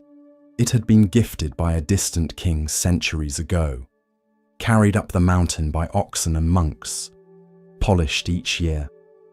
respected, admired, but never rung, not once. The bell had a name, Resonance of the Mountain. Inscribed around its rim were words in a forgotten tongue. It was said to hold the most beautiful sound ever forged, so pure, so deep, that it would quiet all suffering for a moment. But no one had ever heard it, because the abbot long ago had made a vow: let the bell only ring when the world is ready to listen. And so it waited and waited. Pilgrims climbed the hill just to see it. Children dared each other to touch the rope, but none pulled. It became a symbol of restraint, of mystery, of potential, and eventually of silence too deep to question. One day, a novice asked the elder monk, "Why don't we ring it?" The monk shrugged. Because it was meant to be rung, but never was. The novice frowned. Then what's the point of its sound? The monk looked out at the horizon and replied, "You tell me." The story of the bell spread like smoke, and in time, people began to wonder how many other bells go unrung, not made of bronze, but of possibility. There was a painter who never showed her art, a musician who kept every song in his notebook, a teacher who knew how to heal but doubted her voice, a young man who wrote letters he never sent, a woman who forgave but never said the words aloud. Each of them had a bell, hanging in the tower of their own life, polished, admired, imagined, but never heard. This is the parable of unused potential. The Dharma teaches us about impermanence, yes, but also about urgency, not frantic urgency, but gentle, clear truth. This life will not wait forever, and the sound in you deserves to be shared. The bell was never rung, not because it couldn't be, but because someone was waiting for perfect conditions, for absolute certainty, for a sign. But life rarely gives signs, only moments, and you must choose to meet them. There is a Zen story of a man who stands beside a river. He thirsts, but waits for the perfect reflection to appear on the surface before drinking. He dies with water at his feet. What sound do you carry within you? What truth, what offering, what kindness left unsaid, what creation unwritten, what forgiveness unopened? Letting your bell ring does not require a crowd. It doesn't need approval. It doesn't need to be perfect. It just needs to be true and shared. One evening, a new abbot arrived at the temple. She had studied the bell's history, had bowed to it many times. And then, one spring morning, as the valley bloomed, she climbed the tower and pulled the rope. The sound that followed was not loud, not shocking, but profound. It rolled through the mountains like a low tide, clear, mournful, joyful, full. Birds rose into the air. Monks paused mid-step. Villagers lifted their heads from bowls and windows. And in that moment, everything was still. Not because they heard something new, but because they heard something they had always carried inside. Then the bell was silent again. But something had changed. The abbot later said, "A bell is not meant to be perfect. It is meant to be heard. And so are we." Commentary. This parable asks a quiet but urgent question. What are you holding back? Not out of wisdom, but out of fear. The sound in you may not end suffering. It may not change the world, But it may change a moment. It may reach one person. It may free your own breath, and that is enough. We often wait for permission, for clarity, for mastery, for the right time. But the bell does not ask, "Will I be understood?" It asks, "Will I be true?" The world is filled with unwritten books, unsung songs, unspoken love, unrung bells, and it is not failure to stay silent, but it is loss of what could have been shared, loss of what someone else needed to hear, even if only once. You don't have to shout. You don't have to perform. You just have to let your voice exist, to let the truth you carry move from silence into air. So ring your bell, tell your story, share your art, speak your heart, forgive, laugh, cry, begin again, even if your voice shakes, even if your hands tremble, even if no one claps. Let the sound live outside of you. Let it ripple. Let it go. Because a silent bell may be beautiful, but only a ringing bell is alive. A small boat drifted across the open sea. The waves rocked it gently. Clouds moved slowly above. Seabirds called from afar, but there was no land in sight. In the boat sat a lone traveller, bowl in lap, robes soft with salt air. He watched the sky reflect on the water and whispered the phrase he'd heard 100 times but never understood. Form is emptiness. Emptiness is form. These words come from the Heart Sutra, one of the most revered texts in Mahayana Buddhism. They are short, sharp, mysterious. They have been chanted in temples for centuries, painted on scrolls, whispered by monks, recited by dying lips. But what do they mean? How can something be both form and emptiness? Is it a riddle, a paradox, or a doorway? The traveller had once believed emptiness meant nothingness, that it was cold, silent, void. He tried to detach, to erase, to disappear. But the more he tried, the heavier he felt, because he still existed, still felt grief, still saw suffering in others and in himself. So he came to the ocean, not to escape, but to sit inside the question. The waves rose, fell. He dipped his fingers in the water. It clung for a moment, then slipped away.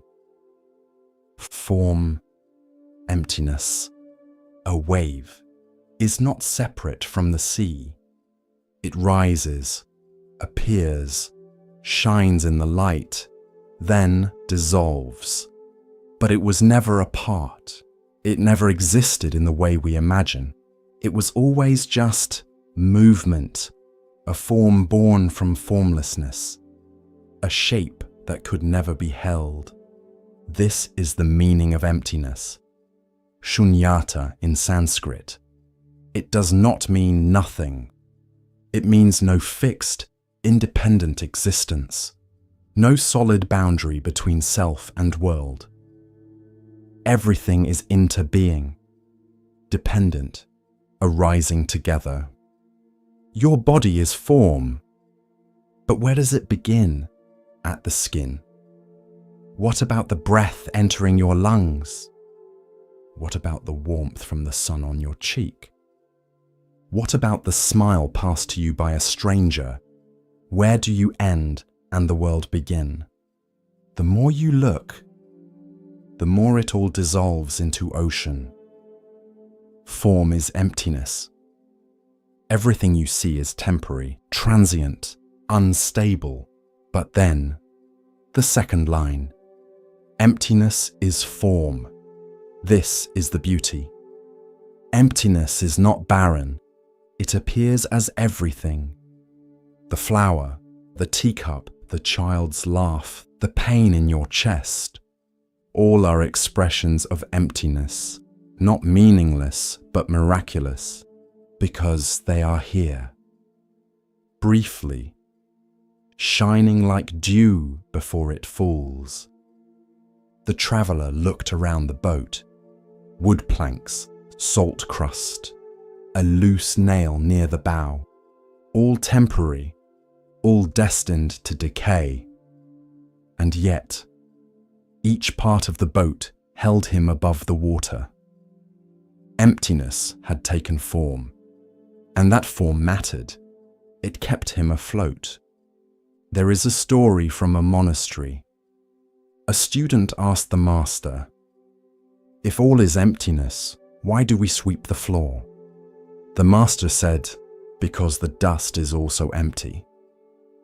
Then handed him the broom. Emptiness does not deny suffering. It does not say your pain is an illusion. It says this pain is real, but not permanent. It arises and passes, like a wave, like a thought, like every tear that ever fell. Emptiness does not diminish life. It makes life possible. When you understand this, not just with mind, but with breath, you begin to live differently. You don't grasp as tightly. You don't fear change quite so much. You begin to see others not as objects, but as fleeting, radiant moments, not mine, not enemy, just waves, each one precious. The traveller reached into the ocean and lifted a handful of water. It shimmered, slipped through his fingers, gone. But the sea remained, and he smiled. Commentary. Form is emptiness. Emptiness is form. It is not meant to be solved. It is meant to be felt, to be returned to again and again, like a bell that rings across the years. Each time you hear it, you understand a little more. You are not a solid thing. You are movement, memory, dust and starlight. You are shaped by your parents, your fears, your laughter, your kindness. You are not fixed, but you are real, not because you are permanent, but because you are here. Now, the boat on the ocean is your life. It will not last, but while it floats, it can carry you. It can carry others. It can move with the waves, not fight them. And when it sinks, because all boats do, the sea will still be there. And you will return to it, not lost, but home. There was once a tree that stood just beyond the monastery walls, a tall maple. Its leaves flamed gold each autumn, spilling light into the courtyard like scattered coins. Monks often paused beneath it, bowing to its stillness, especially when the season turned. One afternoon in early autumn, a young novice sat beneath the tree troubled. His master had given him a koan to meditate on. What do you cling to that no longer lives? He had meditated, chanted, even fasted, but the answer would not come. That day, the wind had begun its long conversation with the branches. A single leaf, amber at the edges, twirled down, landed softly in the novice's lap. He stared at it. Fragile, veined, no longer green, still beautiful, but no longer living. The tree gave no sign of loss. No grief, no clinging, only release. Another leaf drifted down, then another. The novice looked up. The tree was letting go of what had once been its crowning glory. Not with sorrow, but with grace. Later, he spoke with his master. Why does the tree drop what once gave it life? The master replied, because it trusts the cycle. It knows spring will come again. It makes room by releasing. The novice thought of the things he had held too tightly, a grudge from a harsh word, a dream that had withered, an idea of who he should become. He returned to the tree the next day, sat beneath it again. This time, when a leaf fell into his hand, he whispered, "Thank you," and let it go. That night, he wrote in his journal, "Letting go is not loss, it is returning." As the days grew colder, the tree became bare. Some monks said it looked lonely, exposed, but the novice saw strength in that nakedness, a kind of quiet surrender. It was not clinging to what had passed. It was preparing for what would come. Winter arrived. Snow dusted the monastery roofs. The tree stood still, unmoving, uncovered, unconcerned. Months passed, and then, one morning in spring, the novice awoke to find tiny buds on the tree's limbs, software green, new. He smiled and understood at last. What we release returns, but only when we've stopped grasping. There is a phrase in Buddhist teaching, "You can't receive with a closed hand." The tree had shown this truth. Letting go is not the end. It is the opening. Continuing along the path of Zen insight, we pause now to hear a teaching about perception and hidden value. Listen carefully to the next story. It started like any other Monday. The inbox blinked with urgency. 142 unread. A blinking red light on the office phone. Calendar blocks stacked like bricks. Slack notifications multiplying like rabbits in spring. Julian sipped lukewarm coffee and took a deep breath. Then he dove in. He was efficient, smart, reliable, they called him. Always responsive. Always ready. Always tired. Somewhere between the 7th reply and the 4th Zoom call, he noticed his chest tightening. Nothing sharp, just a quiet constriction. A warning, like a traffic light blinking yellow. But he kept going, because the world rewarded output. And silence. Silence didn't show up on KP is. By 4 p.m., his eyes burned. By 6 p.m., he was still typing. He didn't hear the rain start, didn't notice the tea growing cold beside his keyboard, until a calendar reminder popped up. Meditation class, 6:30 p.m., room 4B. He had signed up weeks ago, half joking, a resolution maybe. He almost closed the tab, but something, maybe the silence behind the noise, nudged him. Room 4B was warm, soft lighting, folded cushions, a bell. Only 6 people sat in the circle. A woman at the front, maybe late 40s, calm-eyed, greeted him with a nod, not words. "Sit however you like," she said. Julian sat stiffly, still in his button-up, still full of digital momentum. The teacher closed her eyes, spoke gently. "Let the inbox go. Let the to-do list drop its grip. Notice the breath, that's all." Julian's mind raced. The Henderson file, the Q4 budget, the message he forgot to reply to. But the bell rang again, soft and clear, like a sound not trying to impress anyone. And slowly, his thoughts became less sticky. After 20 minutes, she said, "Busy is not always bad, but sometimes it's a way of avoiding stillness. Ask yourself, what would I hear if I stopped pretending I didn't have time to listen? Julian felt something twist. Not painfully, just honestly, because beneath the notifications and meetings and perfectly managed chaos was a quiet voice he hadn't heard in years. It didn't ask for much, just a pause, a breath, a life lived on purpose, not just performed. That night, he walked home in the rain. No umbrella, no rush. Each raindrop felt like punctuation in a sentence he had forgotten how to read.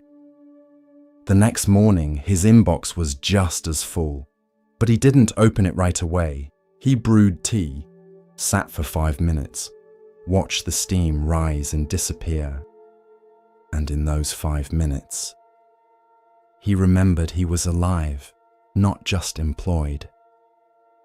Julian didn't quit his job, didn't move to the mountains. He still answered emails, still ran meetings. But once a day, he closed the laptop, turned off the noise, and let the silence speak. The Buddha never warned about email, but he did say, "Better than 1,000 hollow words is one word that brings peace." Sometimes peace is not found in responding faster. It's found in not responding at all, at least for a moment. In the 17th century, Japan was changing. Temples were quiet. Monks walked with their hands folded inside sleeves, heads bowed against the cold wind of politics, poverty, and war. But in Kyoto, a monk named Tetsugen Doko had a dream: to bring the sutras, the sacred texts of the Buddha, to the people. Not locked away in elite monasteries, not spoken only in the high Chinese script of scholars, but printed, in Japanese, on paper, so the common farmer, the weaver, the rice merchant, and the child sweeping the temple steps could read the Buddha's words. He would print them, all of them, in woodblock form, an enormous undertaking. Tetsugen began with nothing. No paper, no ink, no press, no woodblocks, just a robe, a bowl, and a vow. So he travelled the countryside, bowl in hand, asking for donations, not for himself, but for the words of the Dharma. At first, people were skeptical. A monk with no monastery, a printing press as a spiritual act. But Tetsugen spoke with quiet conviction. He did not pressure. He did not persuade. He simply bowed and spoke of a dream where truth could be read by all. And slowly, the donations came. Coins, rice, a silver hairpin from a widow, a child's carved flute. One woman brought a single perfect sheet of handmade paper and said, "I cannot read, but may this help someone who can." Years passed. Tetsugen travelled through mountain towns and port cities. He walked in sun, in snow, in silence. The money piled up, not in bags, but in faith, until finally, he had enough. Enough for paper, ink, carvers, labour. The work could begin, but then disaster struck. The Uji River flooded. A great famine swept across the land. Families went hungry. Children cried into bowls of water. And Tetsugen looked at the money he had gathered. He did not hesitate. He gave every coin to relief. Food was bought, homes were rebuilt, the suffering eased, and the printing dream disappeared for a time. When the crisis passed, Tetsugen began again. From zero, bowl in hand, dust on his feet. The same quiet voice, the same calm vow. This time, people gave more quickly. They remembered, they trusted. He gathered enough once more. The press was readied, woodblocks carved. Then, epidemic. A plague swept through Kyoto. The poor collapsed in alleys. Temples turned into infirmaries. And once again, Tetsugen gave all the money away. The third time, he began again. Older now, slower, but steady. His vow never cracked, and after many years, the sutras were finally printed in 7,000 woodblocks, hand-carved and inked with devotion. The first complete Japanese printing of the Buddhist canon. Even today, the blocks are preserved at Obaku Monastery in Kyoto, a monument to patience, to persistence, to presence.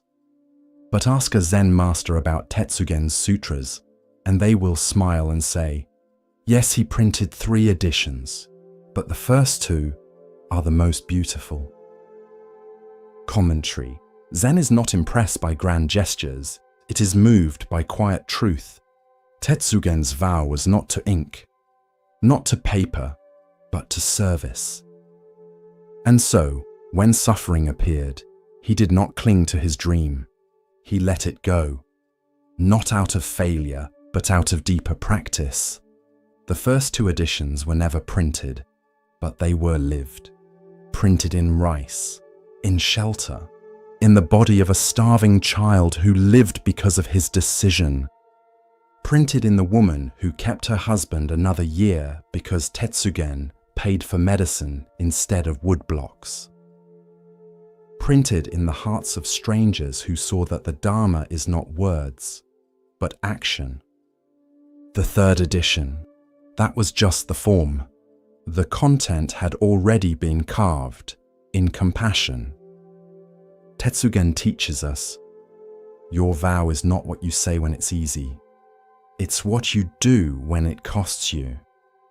And in those moments, when your deepest aspiration must bend to the needs of others, that is the real test of the way. We all have sutras we want to print, projects, dreams, a book, a vision, a calling. And often, the world interrupts, crisis, illness, family, but Zen does not see this as failure.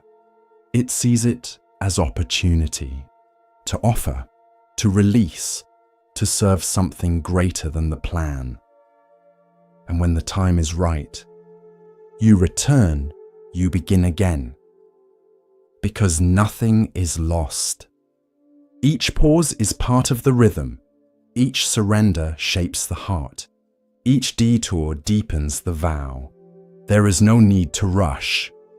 If the heart remains clear, even a delay becomes Dharma.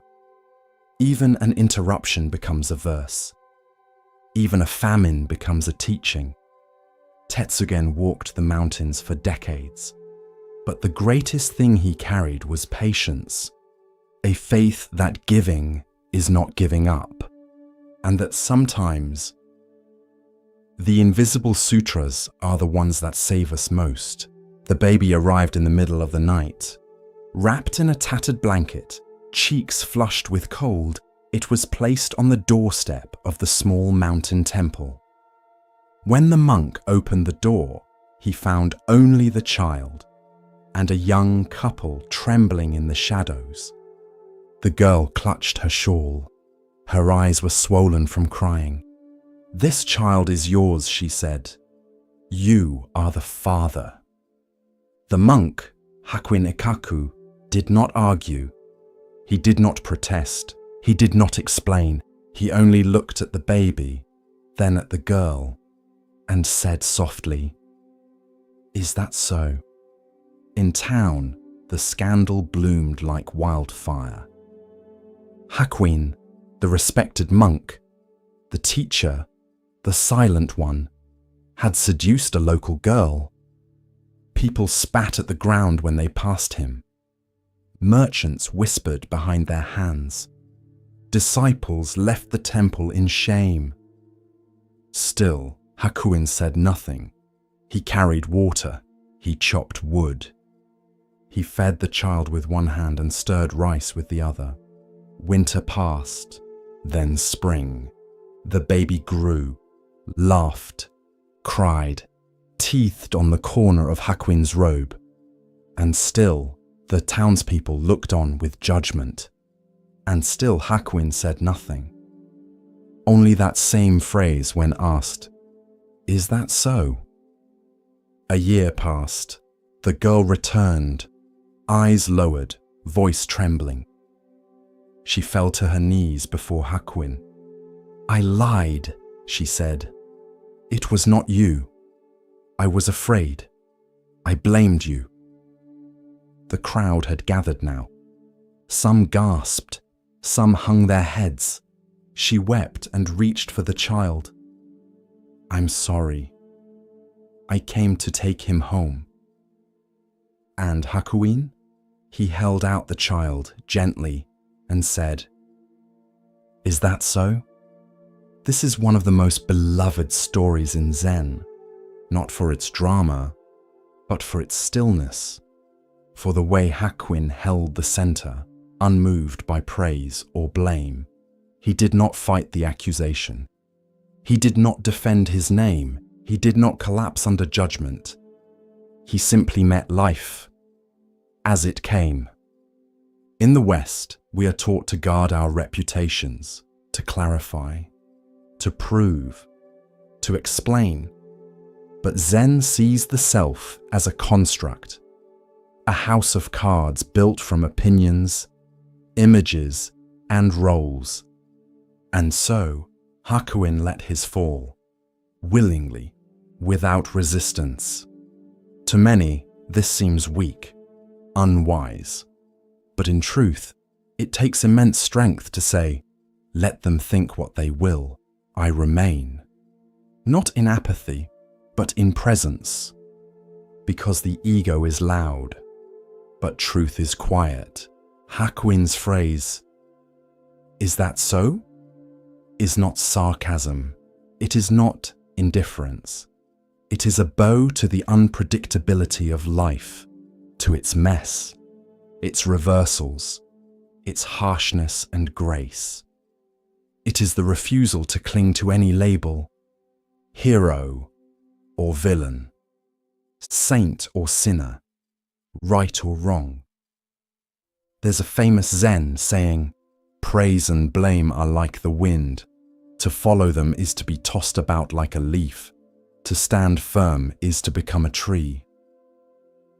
Hakuin was a tree, rooted, silent, alive. In private moments he may have wept. He may have watched the baby sleep and wondered why the world twists so easily. But his practice was clear. Do not grasp, do not reject, receive each moment and respond not with reactivity, but with integrity. What would you do if someone lied about you? If the world turned against you? If your name became a weapon? Could you breathe? Could you hold the pain without making it your identity? Could you say, "Is that so?" and keep walking? There's another layer to this story. By taking the child in, Hakuin protected the girl. He absorbed her shame, held her fear, became her shield. Not out of guilt, but out of compassion. And when the truth came, he did not demand apology. He did not say, "I told you so." He returned the child like a leaf to the wind. Because Zen asks nothing of others, only this: be fully present and let go. Commentary. In the modern world, everyone is watching, commenting, interpreting, and we're trained to manage perception, to curate our story. But Hakuin reminds us, your life is not what others say. It is what you do when no one understands you, when you're misread, blamed, dismissed. That is where your practice begins. Hakuin did not defend his innocence, because truth does not need defense. It needs stillness. It needs the refusal to flinch. When asked later why he took the child in, Hakuin said, "Because the child needed care, and the girl needed mercy, and the temple needed the Dharma to be lived." No scripture, no debate, just rice, sleep, warmth, and the ability to say yes to life, even when it doesn't make sense. Is that so? Is not an answer. It's an opening, a breath before reacting. A choice to not fight the river, but to float, eyes open, and maybe even smile. As we drift deeper into the still waters of Zen, a quiet teaching begins to rise, one that speaks of clarity and of value not always seen.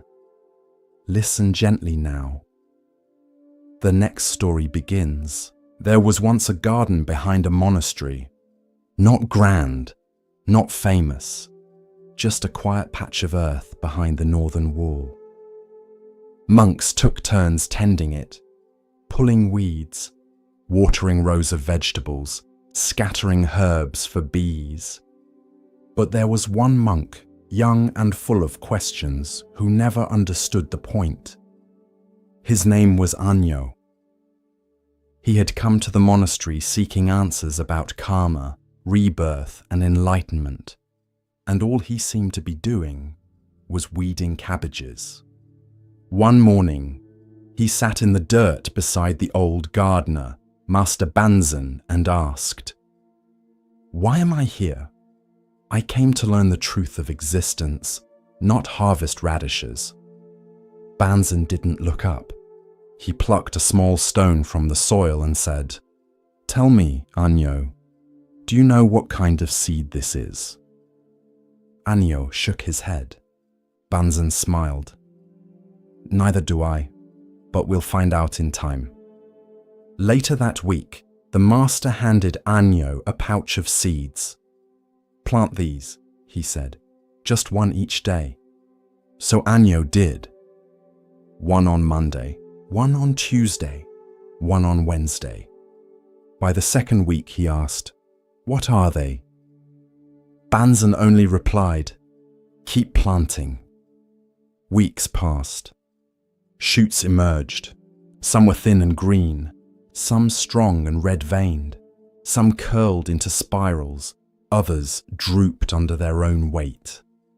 Anyo began to notice which plants needed more water, which thrived in shade, which invited birds. He stopped asking what they were and started tending them for what they needed.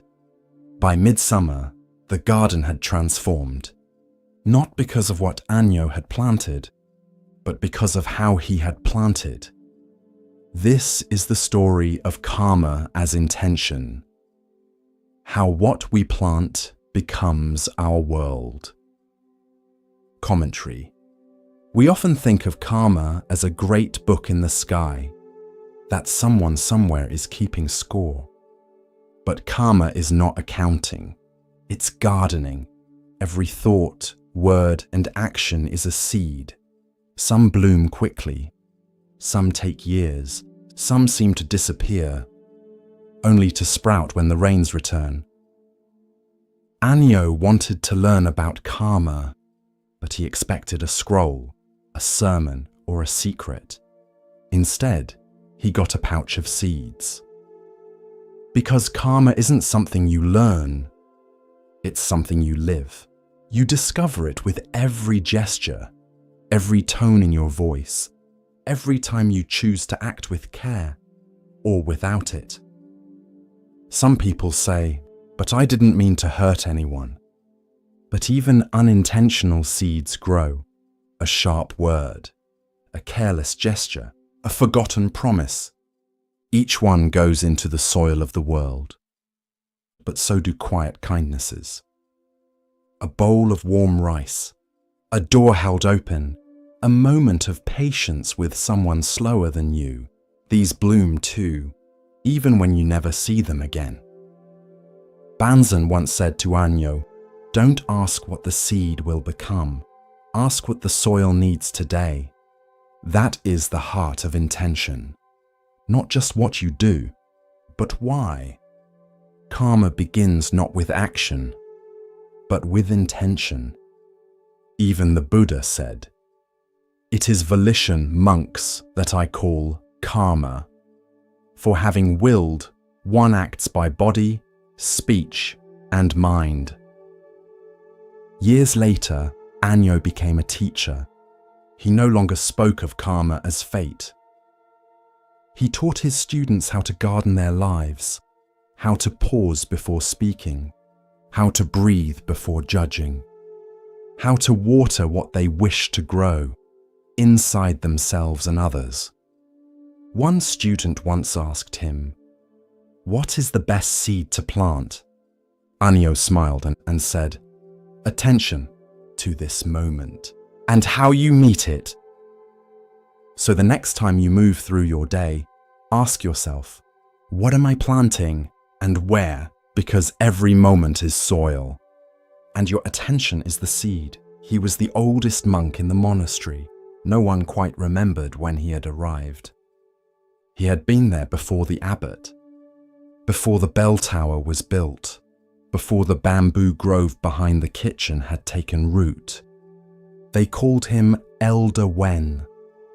His robe was patched at the sleeves, his back curved like a bowed reed, and his eyes were always smiling, like he had seen something long ago and never forgotten it. He didn't teach, not formally, but every morning he lit the incense before dawn.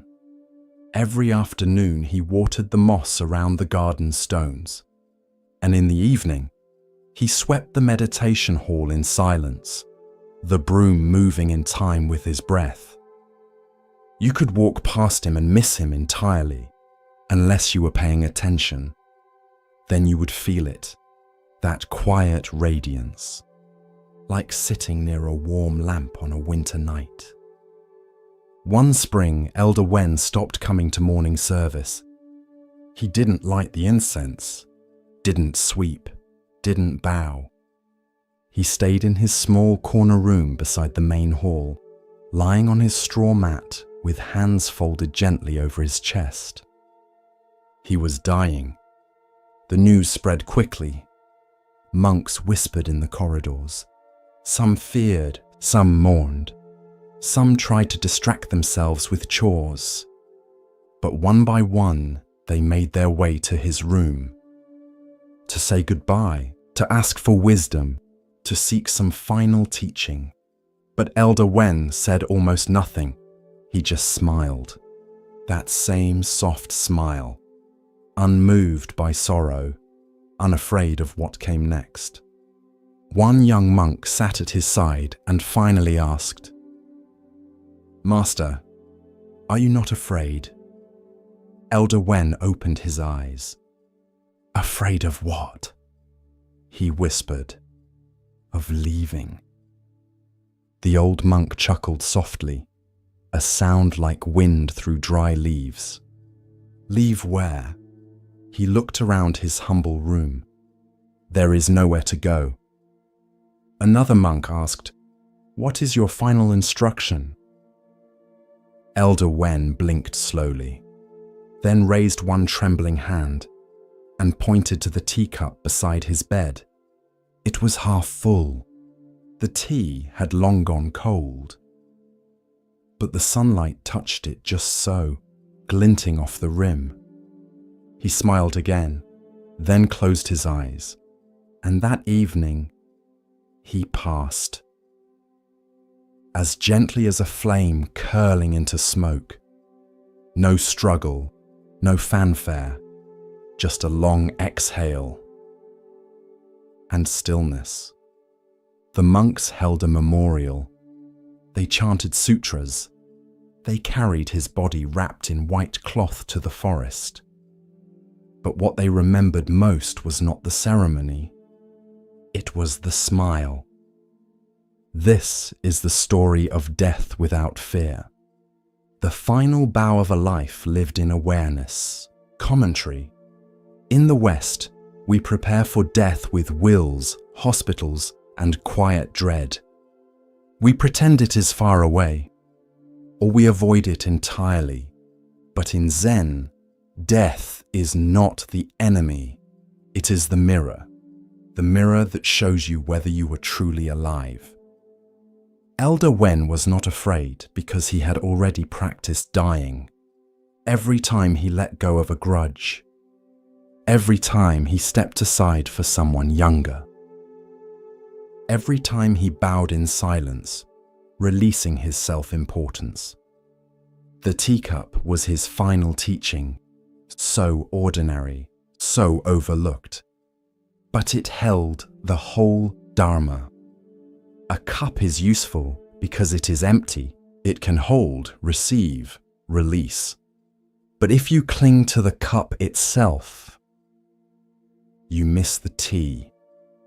If you fear the cup breaking, you never enjoy what it holds. Elder Wen was ready to leave because he had drunk deeply of life. He had tasted the tea, and he didn't cling to the cup. There's a Zen saying, "Let death come like a welcome guest." That doesn't mean we rush toward it. It means we don't turn our back on it. We live with it, like a quiet friend who reminds us not to waste time.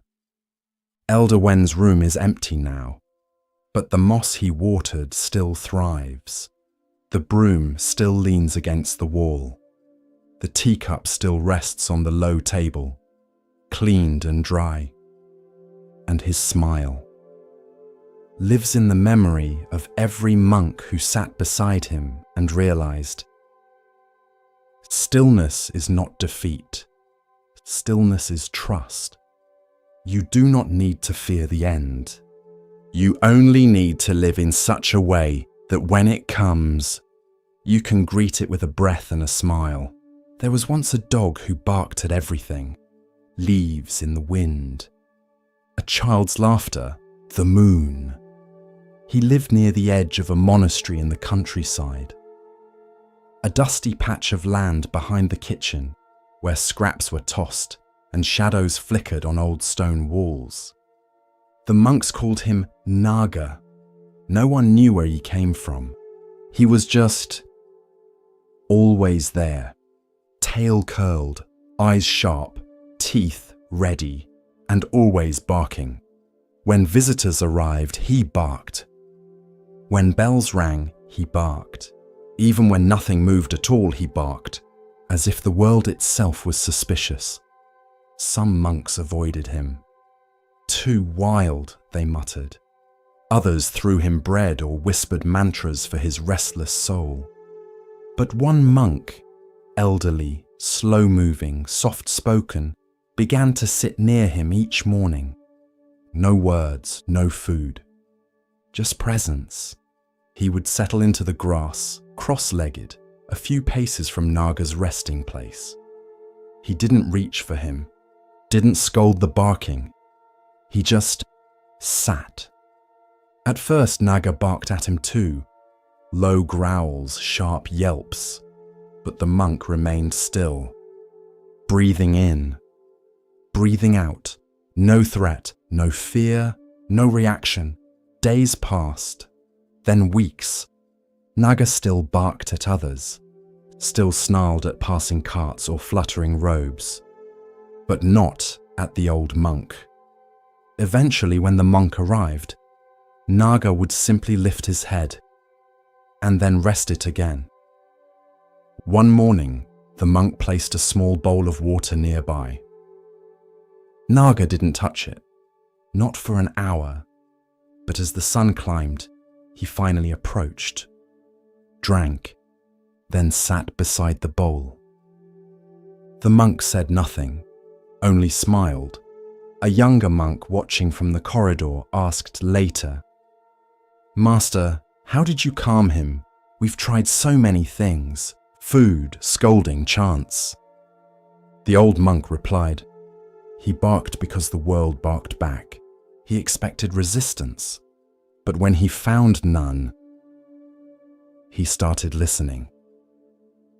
Reactivity, the monk would later teach, is like a match near dry grass.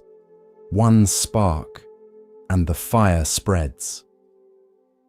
But if the grass is damp, soft, grounded, the flame fizzles out. Naga still barked sometimes, but not with the same edge, not with the same fear. And when the old monk passed away years later, Naga lay beside his meditation cushion for 3 days, silent, not whimpering, not barking, just there. Monks and novices alike noticed. A dog who once barked at everything, now holding space for grief, with the stillness of a cloud. There is a saying, when you stop reacting, you start seeing. The dog had seen the one thing no command could teach, that peace isn't taught through force, but through presence that does not flinch. With each breath, we continue our journey through the wisdom of Zen, where the smallest stone may hold the greatest truth. Here starts the next story. The banks of the Ganges shimmered with morning light. Mist curled like white breath from the earth, and birds traced wide arcs above the water. The river flowed as it always had, unhurried, ancient, indifferent. Upon a small rise near the city of Gaya, the Buddha stood. His saffron robes caught the first golden threads of sunlight, and his presence seemed to quiet even the wind. Around him gathered 1,000 ascetics, silent, weathered, lean with years of discipline. Their robes were coarse, their skin bronzed by fire and wind. Their eyes held questions that words could not form. They had come to hear him, not because he promised liberation, but because he had found it. These were men who had walked barefoot on burning sand, who had held their breath until stars blurred in their vision, who had fasted until even hunger grew silent. They had known pain. They had studied sacred fire. They had chanted, scarred, endured. But they had not known peace. And so they came, not to challenge, but to listen. The Buddha began not with praise, nor with rules, nor with doctrine. He began with fire. All is burning, he said. A ripple moved through the crowd like wind across tall grass. He paused, let the silence stretch, like the space between flames. All is burning, he repeated. The I is burning, forms are burning, I consciousness is burning. He spoke slowly, deliberately, each word striking like a drumbeat in the still morning air. Burning with what? With the fire of lust, the fire of hatred, the fire of delusion? Some closed their eyes, others frowned. A few leaned forward, their breaths caught. The Buddha looked upon them, not with challenge, but with compassion. This body you cling to, he said, it is a wick. This mind you chase through craving, a spark. And each time you grasp, each time you say, mine, you feed the fire. A breeze moved across the Ganges. It stirred the edges of robes. It cooled nothing. The Buddha continued. The world is ablaze, but not with wood and coal. It burns with longing, with grasping, with thirst. He walked slowly among them, not above, not apart. His steps made no sound. Eyes that chase beauty, ears that crave praise, tongues that seek sweetness, minds that hunger for permanence. He turned and lifted his simple alms bowl. This too is not mine. It holds food today.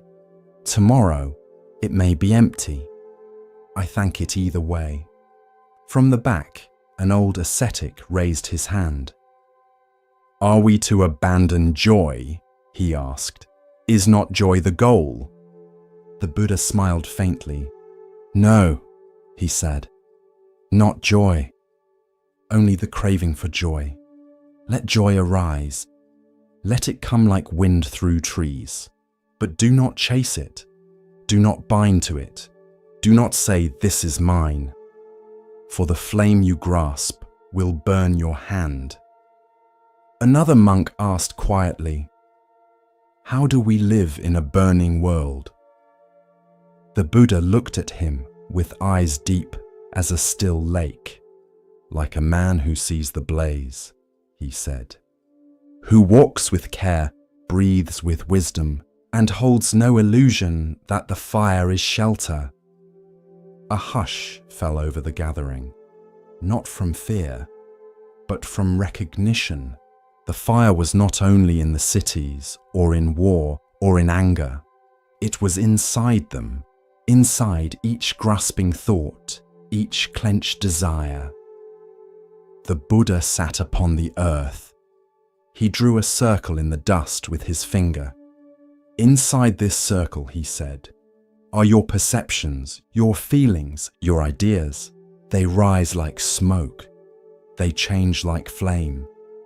They disappear like ash. Do not build your home in a fire. A younger monk, no more than 20 summers old, whispered, then where do we dwell, Master? The Buddha looked up. In awareness, he said. In equanimity. In the space between sparks. Be the witness, not the fuel. The monks bowed their heads. Some wept, not from sorrow, but from something else. From release, from clarity, from the sudden lightness of realizing they could put something down. That night, they built no fires. There were no chants, no ceremonies. They ate simply, drank river water, and sat in silence. But the silence was not empty. It was watchful. Each monk sat with his own flickering flame. Some remembered the pain of hunger they had forced upon themselves. Others remembered the pride they had felt when praised for discipline. Some saw anger they had not named, others grief, and they did not suppress these fires. They simply watched. And in the watching, something shifted. Not extinguished, but no longer fed. In the days that followed, the change was quiet but real. Monks who had once worshipped sacred flame, who had walked barefoot on coals, branded their skin, sat in the sun for days, now turned to a gentler discipline. They practiced release. They rose with the sun. They swept the courtyard slowly. They bowed not to fire, but to understanding. When visitors asked them what the Buddha had taught that morning, they did not recite scriptures. They did not speak of rebirth or karma or cosmology. They said only, he showed us the fire and told us we did not have to live in it. The fire sermon was spoken many times across the years, but none more powerful than that first morning on the river bank, when the smoke from the city's cooking fires curled upward, mirroring the craving in every heart, and the Buddha, with nothing in his hands and peace in his gaze, simply said, let it burn, let it pass, and do not be consumed. The Master was dying. Not suddenly, not tragically, just quietly, like a season completing itself. His name was Master Togen, and he had taught for over 40 years. He never raised his voice, never insisted, never asked to be followed. But people came to him, pilgrims, monks, farmers, children, because when he looked at you, you felt seen beyond your name. Now, his breath was thin, his hands still, his body a whisper of what it once was. The disciples gathered at his bedside, each wondering the same thing. Would he speak? Would he leave them with one final truth, a farewell teaching, a verse, a koan? They waited, hearts leaning forward. But Master Togen said nothing, not even a word. He only gestured, weakly, to the small table beside his mat. Upon it stood a single candle, lit and steady. The wax had melted low. The flame burned soft but sure. The master's eyes lingered on it. Then he closed them and let go. The room held its breath. The disciples watched the candle. It flickered once, then twice, and just as the master's body cooled, the candle went out.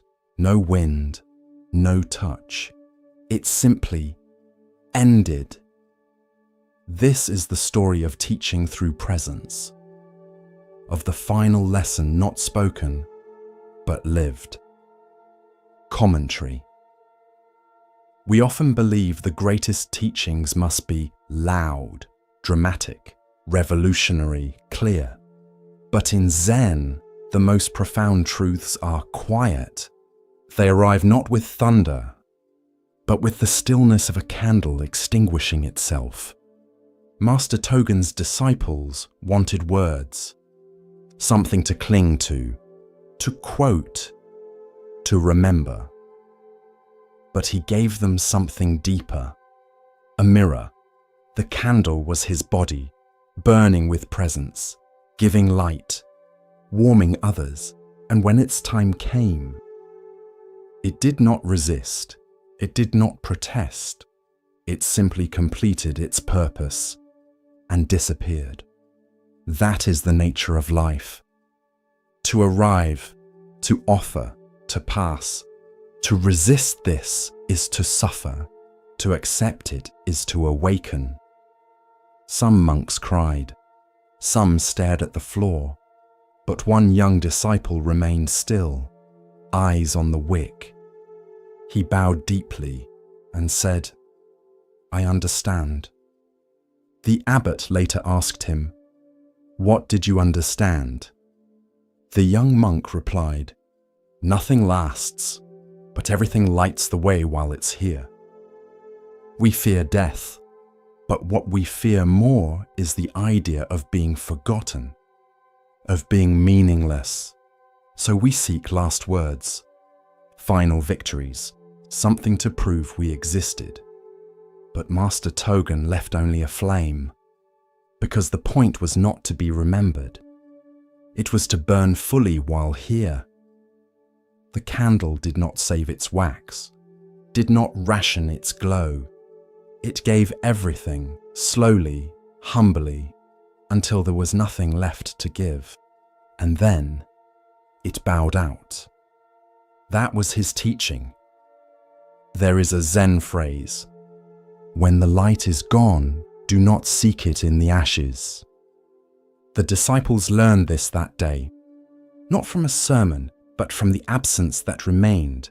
Master Togen lives on, not in statues, not in scriptures, not in recorded sayings, but in how the monks now move, with care, with presence, with awareness that each moment is a wick, each breath a flame.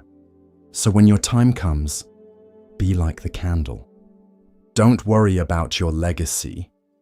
Focus on your light. The young monk spoke with confidence. He had studied for years. He had memorized the sutras, debated the Dharma, written essays on emptiness and non-self. Now he stood before Master Obaku, hoping to impress him. "What is the ultimate truth of Buddhism?" he asked, bowing low. The question was polished, prepared, even reverent. But Obaku said nothing. Instead, he stepped forward, and shouted, loud, sudden, like thunder cracking a still lake.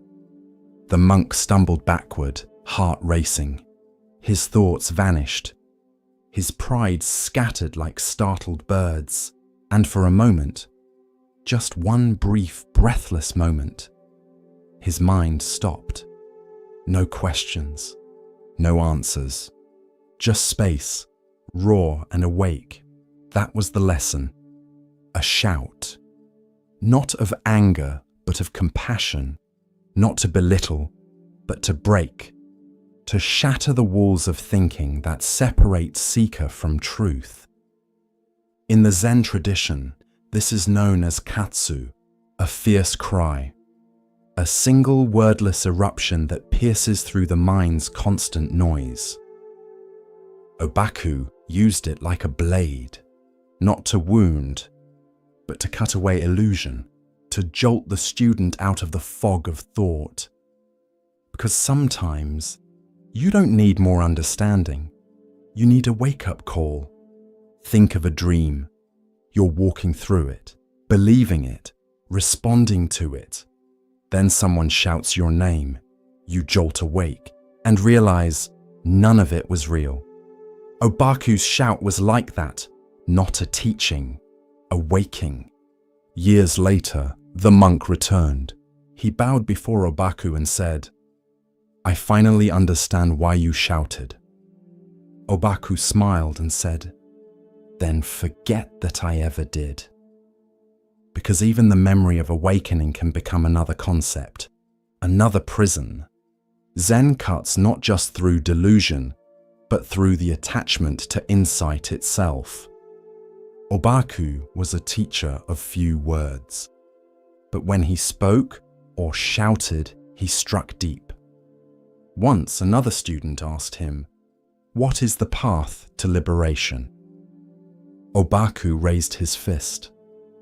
The student said nothing, then bowed. Because in that moment he understood. The path was this. Not words about liberation, but the raw, silent, direct presence of the fist before him. Western minds often recoil from this. We're trained to expect kindness to be soft, truth to be calm, teachers to be gentle. But in Zen, compassion doesn't always whisper.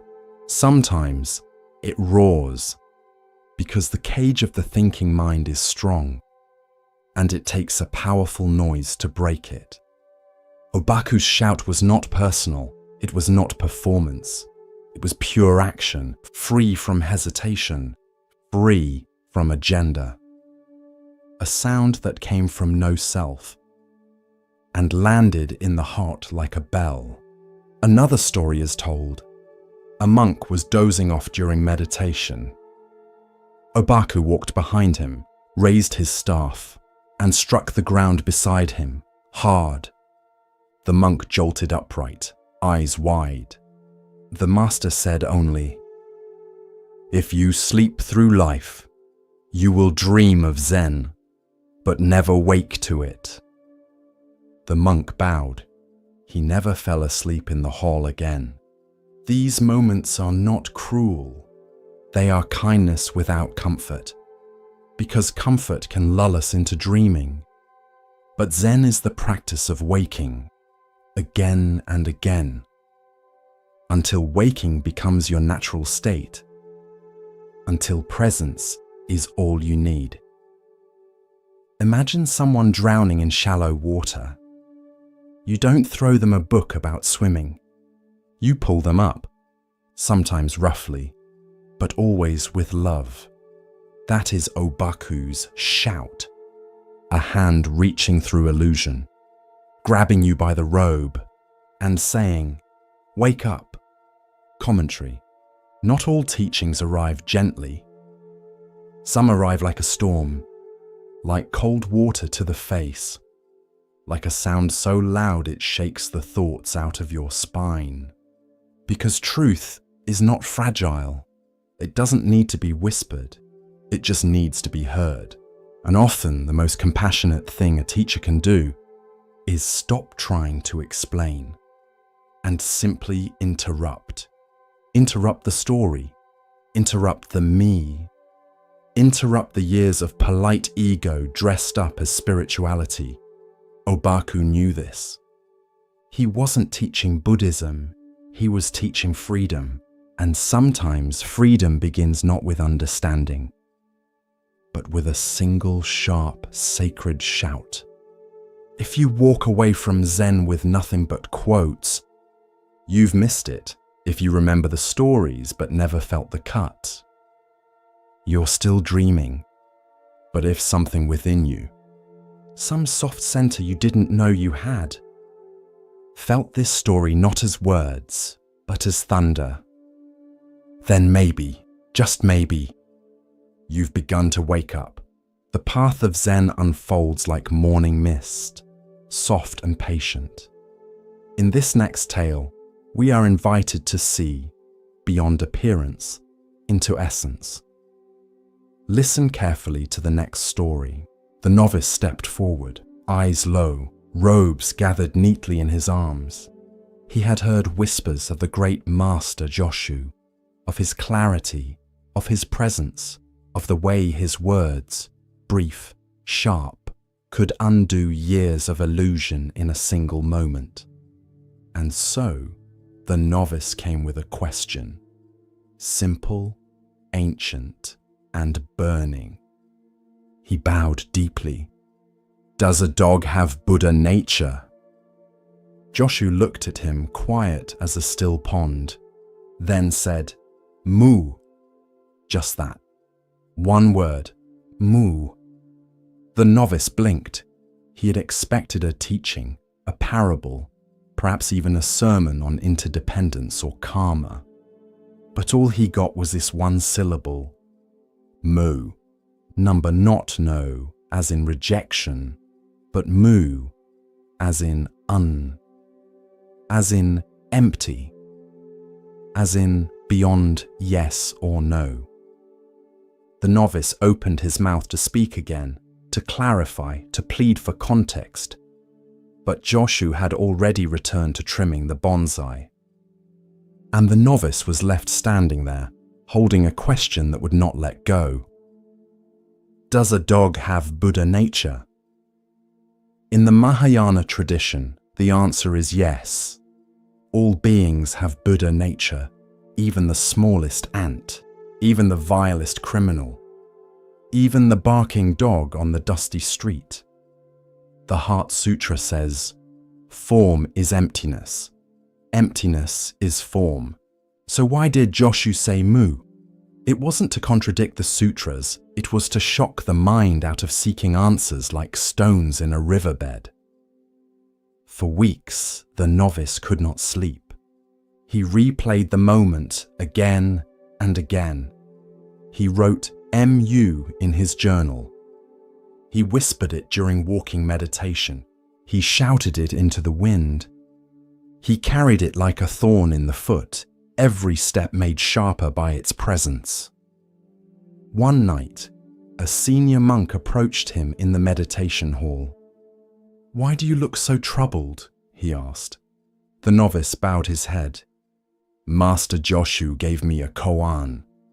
Does a dog have Buddha nature?" He said, "Mu! I don't understand." The monk smiled gently. "You won't." "Not yet." The novice frowned. "Then what should I do?" "Burn your logic," said the monk, "and sit." In the centuries that followed, Joshu's Mu became the first koan in the Gateless Gate, a collection of paradoxical encounters meant to tear open the mind. And it is said that some monks meditated on Mu for 5 years, 10, even 20. Not because the question was hard, but because the answer required the death of the one asking it.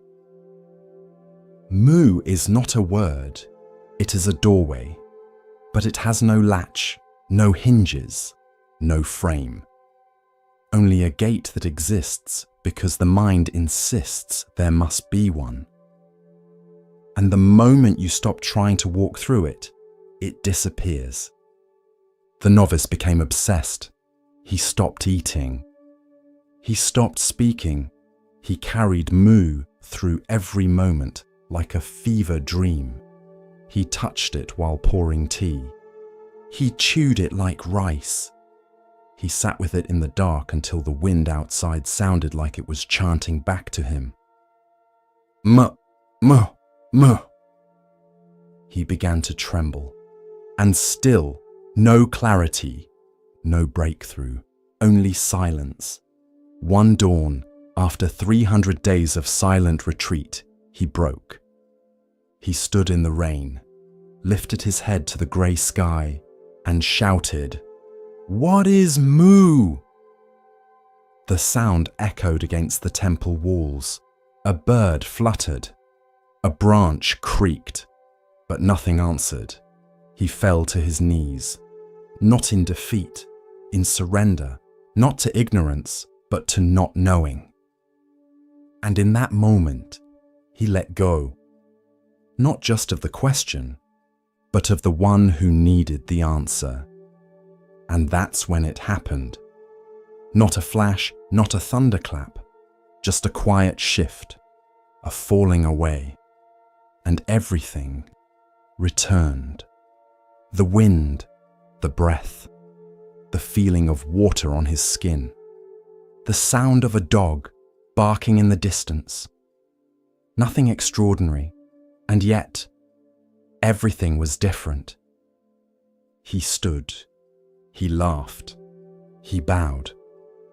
Later, when the novice returned to Yoshu, the master asked no questions. He looked once in the monk's eyes and simply said, "Good." Nothing more, because no explanation was needed. You cannot explain Mu, you can only become it. Commentary.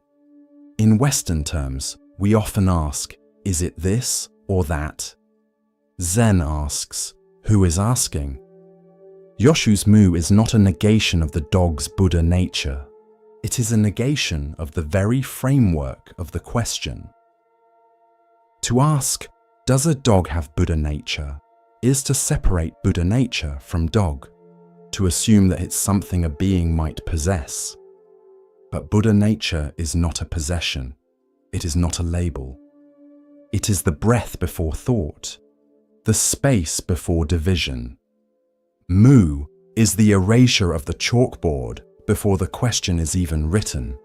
Zen does not want you to answer the question. It wants the question to consume you. Until there's nothing left. Until only presence remains.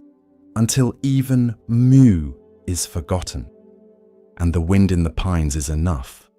The gateless gate is open to all. But to pass through, you must stop trying to pass. You must stop searching for the latch.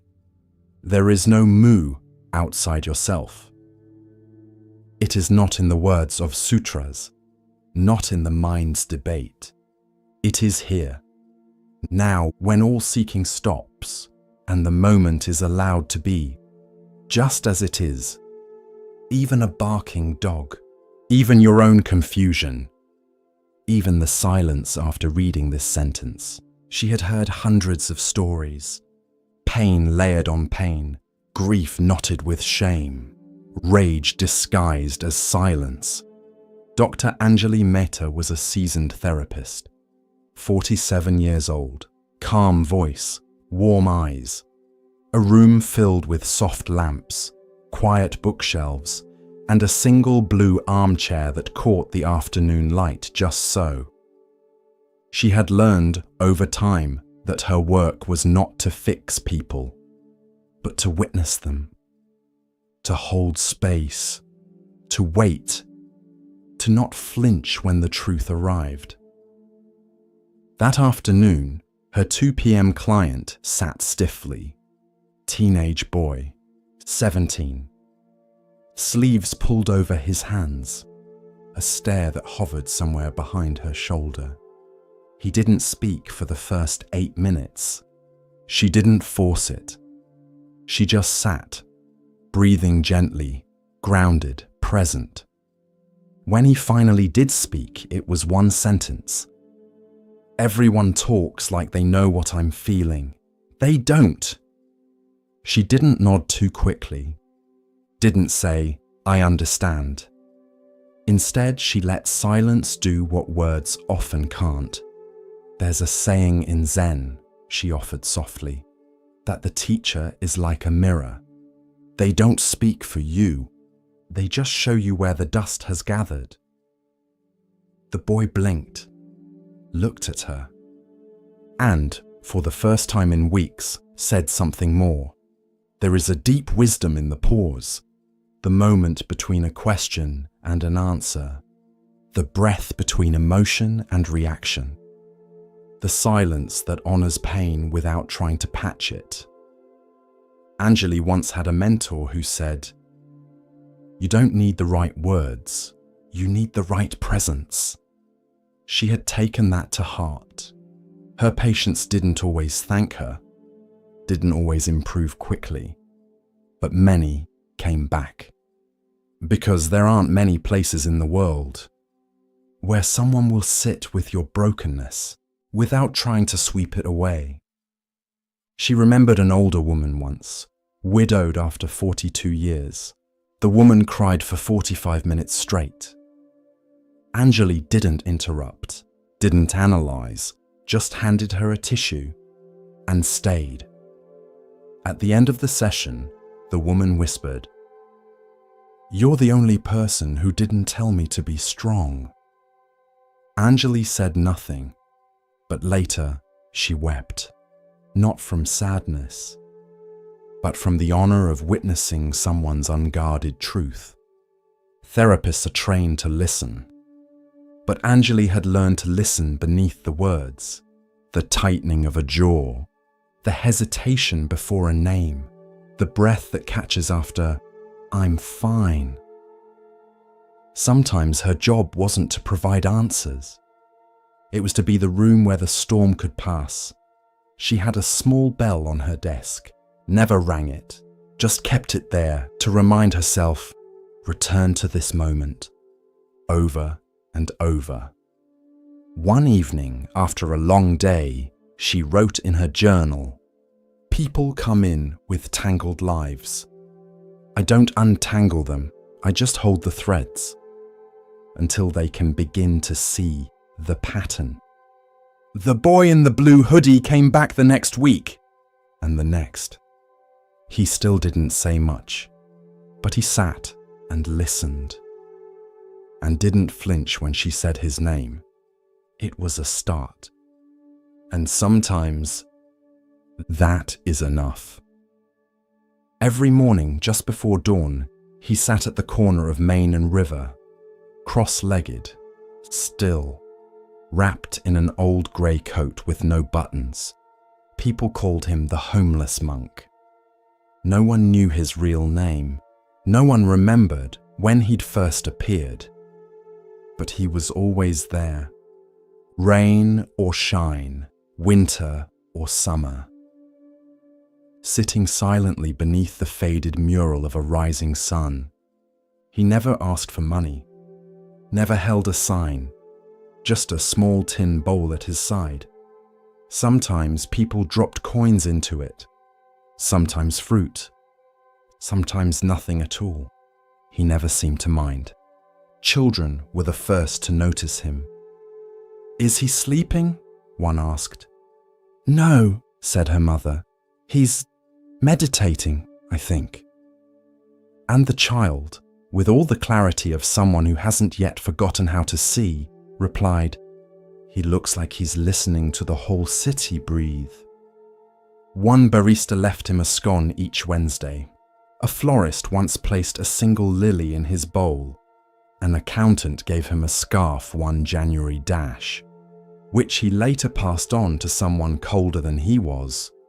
Some scoffed. "He's just lazy," said a man in a BMW. "He's just weird," muttered a teen with earbuds in. But others stopped, only for a second. But they did, because something in his stillness felt like a mirror. One afternoon, a reporter tried to interview him, held out a microphone, asked for his name, his background, his reason. The man opened one eye, smiled gently, and said, "I own nothing, but I belong to everything." Then closed his eye again. The story never aired. Too quiet. Too strange. No hook. But those who paid attention began to notice something. Around him, time slowed. Not literally, but in his presence, people put away their phones, looked up, paused. The world, so hungry for more, seemed to forget itself. For just a moment, there's a teaching in Buddhism. To renounce is not to lose, but to see clearly what you never needed. Some thought he had lost everything, a job, a home, maybe his mind. But maybe he had simply let go of identity, of striving, of the illusion that fulfillment lies in accumulation. One day, a man in a suit stopped and asked, "Don't you want something more?" The monk opened both eyes this time. "I already have it," he said. "What's that?" "A clear sky, a passing breeze, and no hunger in my mind."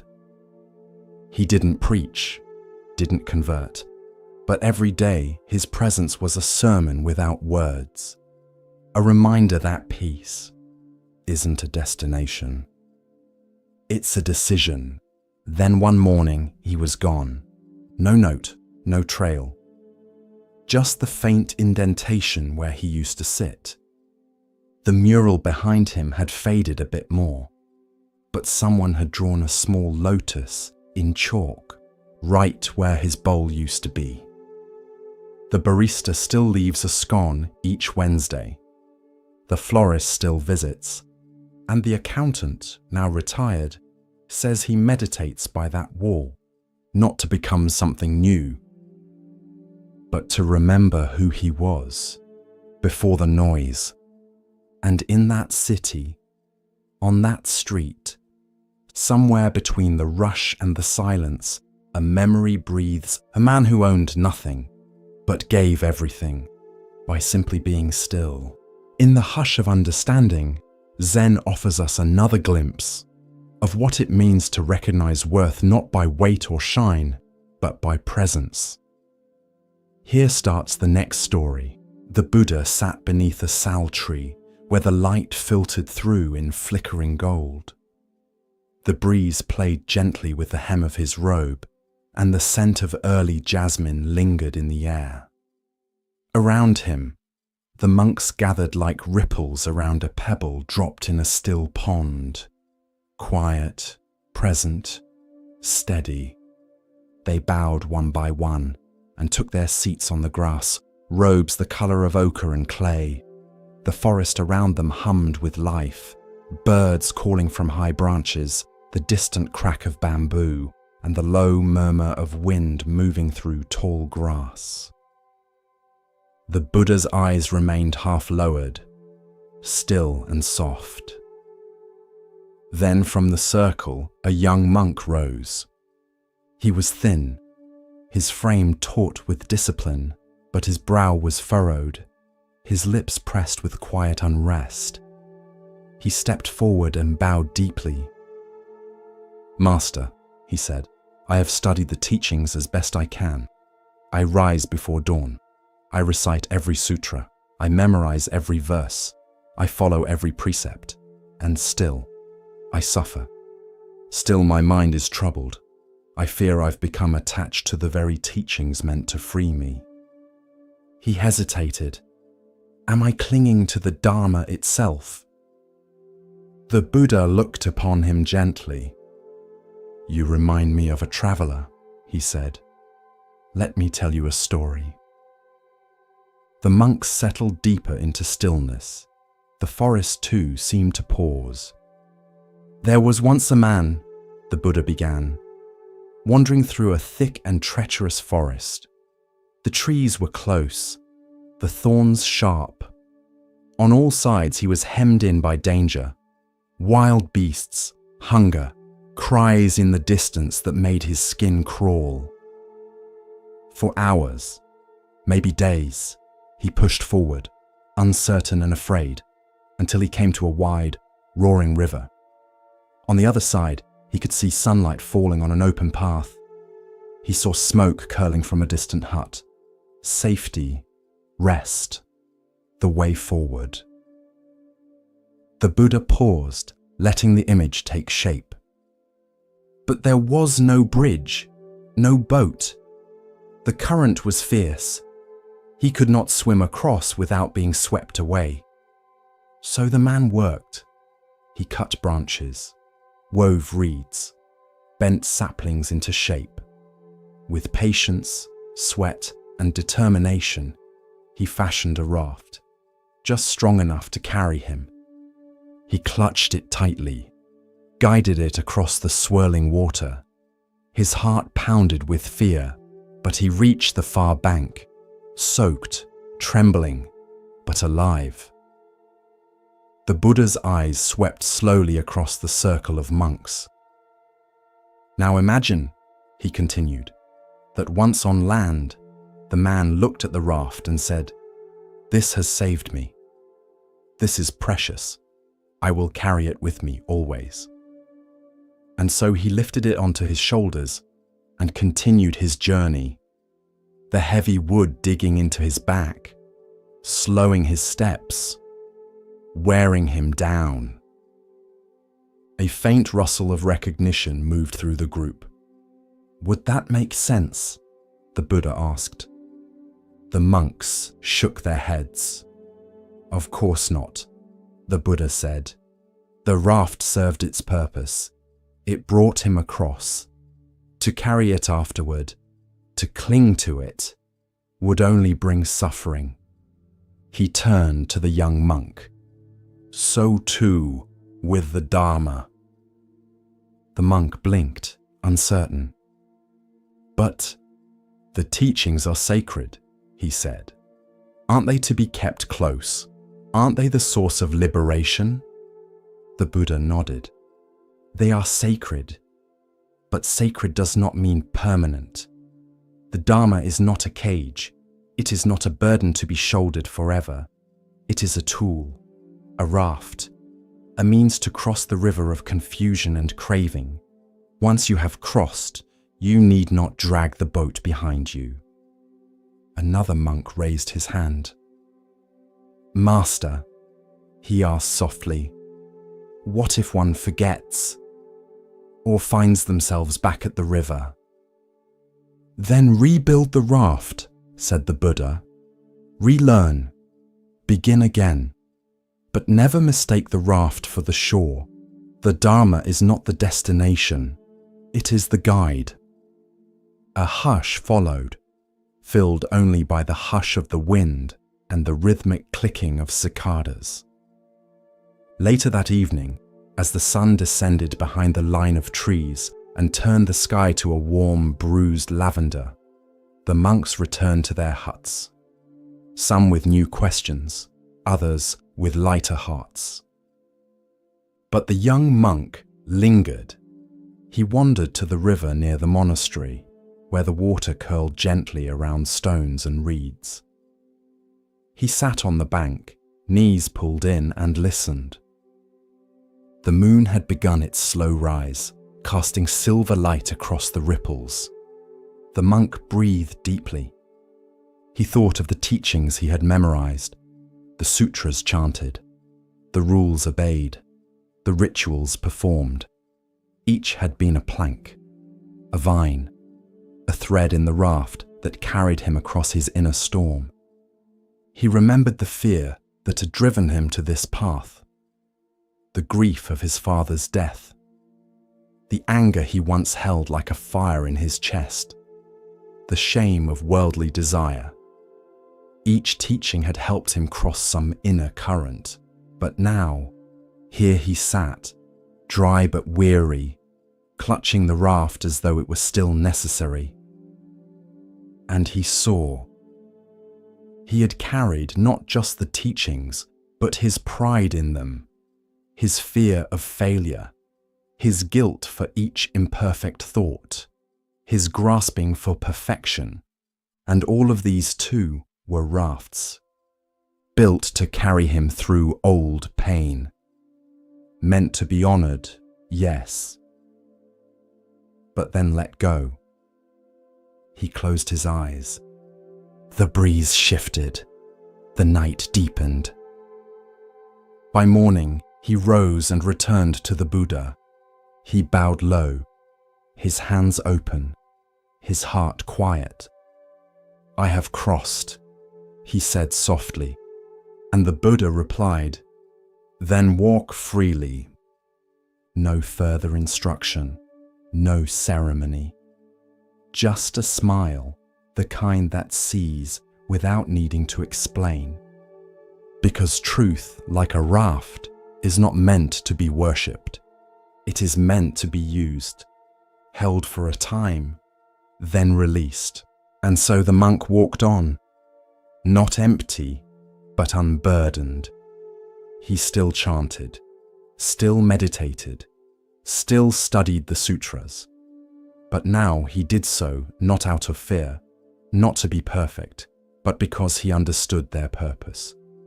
They were not chains, they were maps, and once you arrive, you do not need the map to breathe.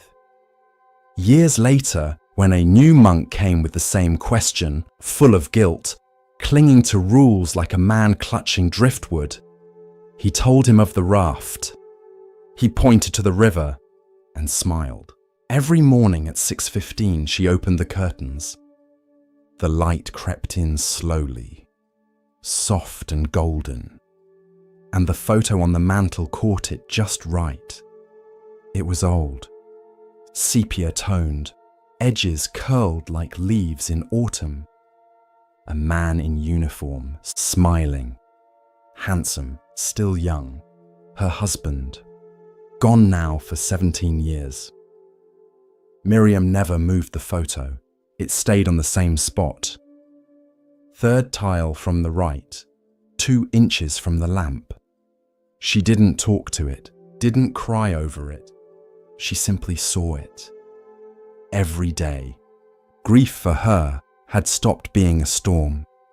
It had become weather, something you dress for, something you feel without needing to fight. Once, her granddaughter asked, "Why don't you get rid of that old photo? You have better ones on your phone." Miriam just smiled. That one isn't for looking. It's for remembering. Her husband had died in his sleep. No warnings, no pain, just silence. She found him in the morning, hands still curled as if holding a dream. She didn't scream, didn't collapse. She sat beside him, held his hand and whispered, "Thank you." People told her to be strong. She didn't try. She simply continued. At the temple nearby, the monks would speak of impermanence, of how everything changes, how attachment creates suffering. Miriam understood this. Not as an idea, but as a reality. She loved her husband deeply, but she did not clutch him. Even in his absence, she let him be gone. And in doing so, he never truly left. There's a Zen teaching. To hold a butterfly, you must open your palm. Miriam didn't keep a shrine, didn't tell his story over and over. She just lived in a way that would make him proud. She tended the garden they once planted together.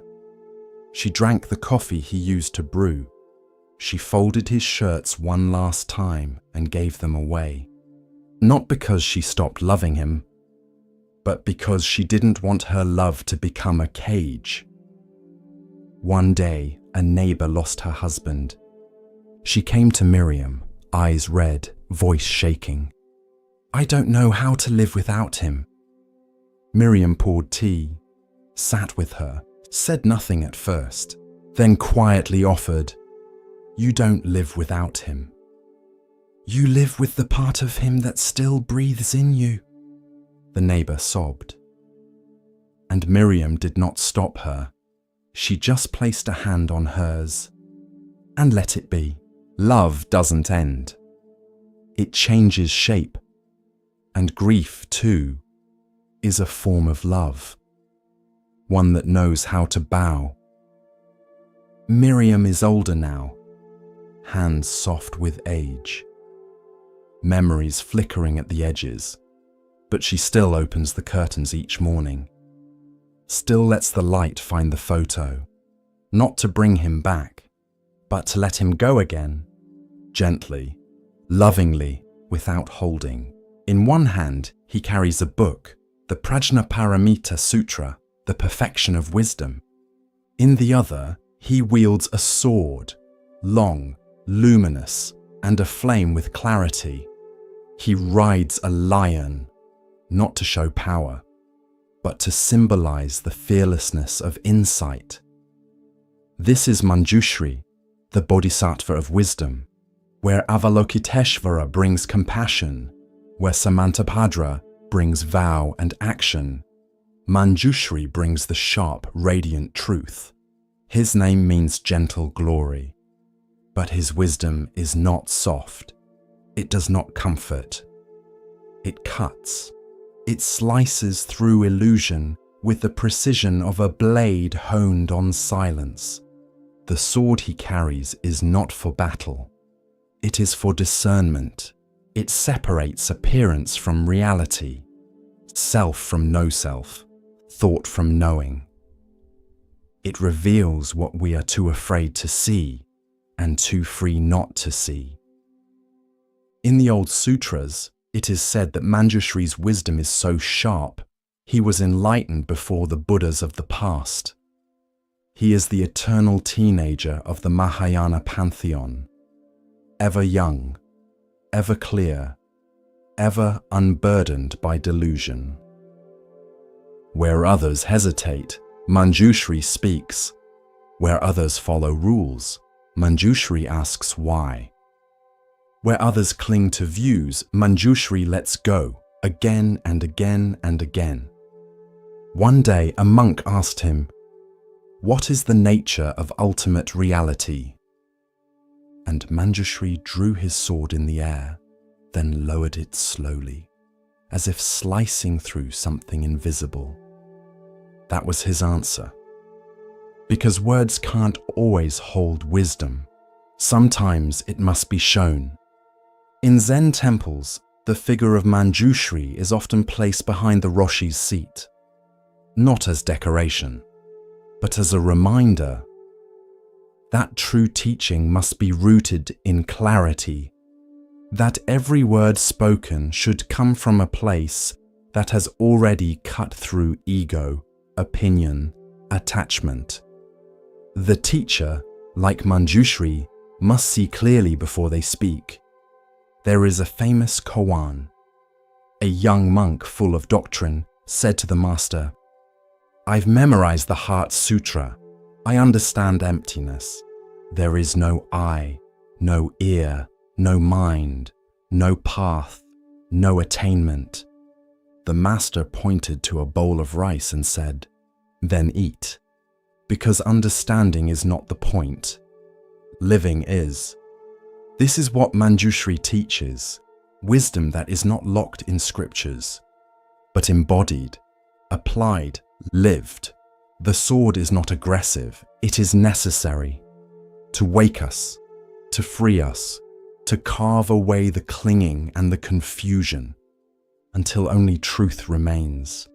Not an idea, but a mirror with no dust.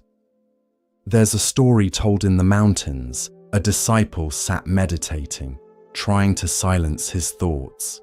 He came to Manjushri in prayer and asked, "Please cut away my illusions." That night, in a dream, Manjushri appeared. He said nothing, only lifted his sword and placed it gently on the disciple's shoulder, not to strike, but to remind him, the blade is not outside you. It is within. Commentary. Manjushri does not give you answers. He gives you the means to see for yourself. That is his wisdom, not dogma, but discernment.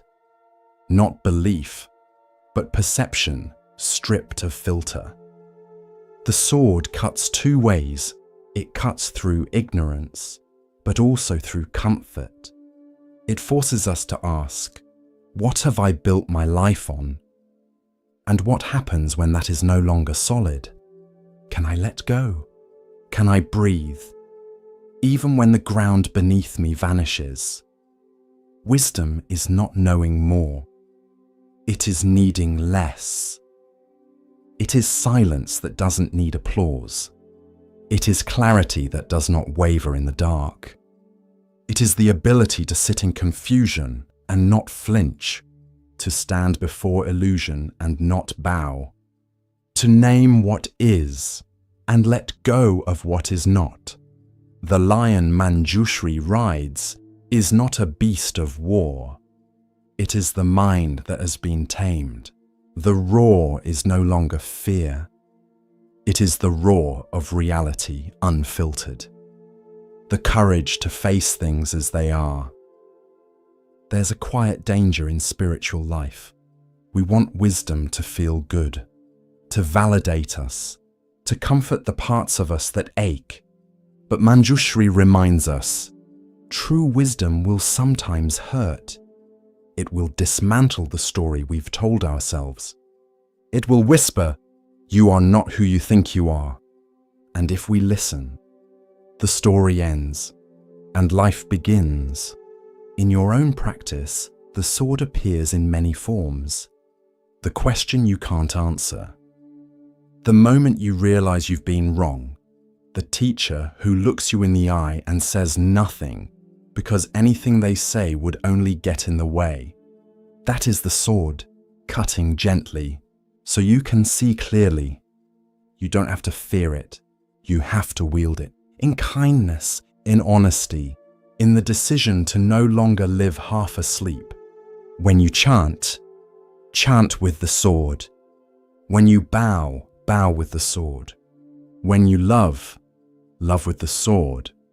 Not to harm, but to see clearly what love is. Because love without wisdom is sentiment, and wisdom without love is cold. But together, they are Manjushri and Avalokiteshvara, and the path itself. As the lantern of awareness glows a little brighter, we come to a tale about seeing with more than the eyes. Let the stillness guide you now, and listen carefully to the next story.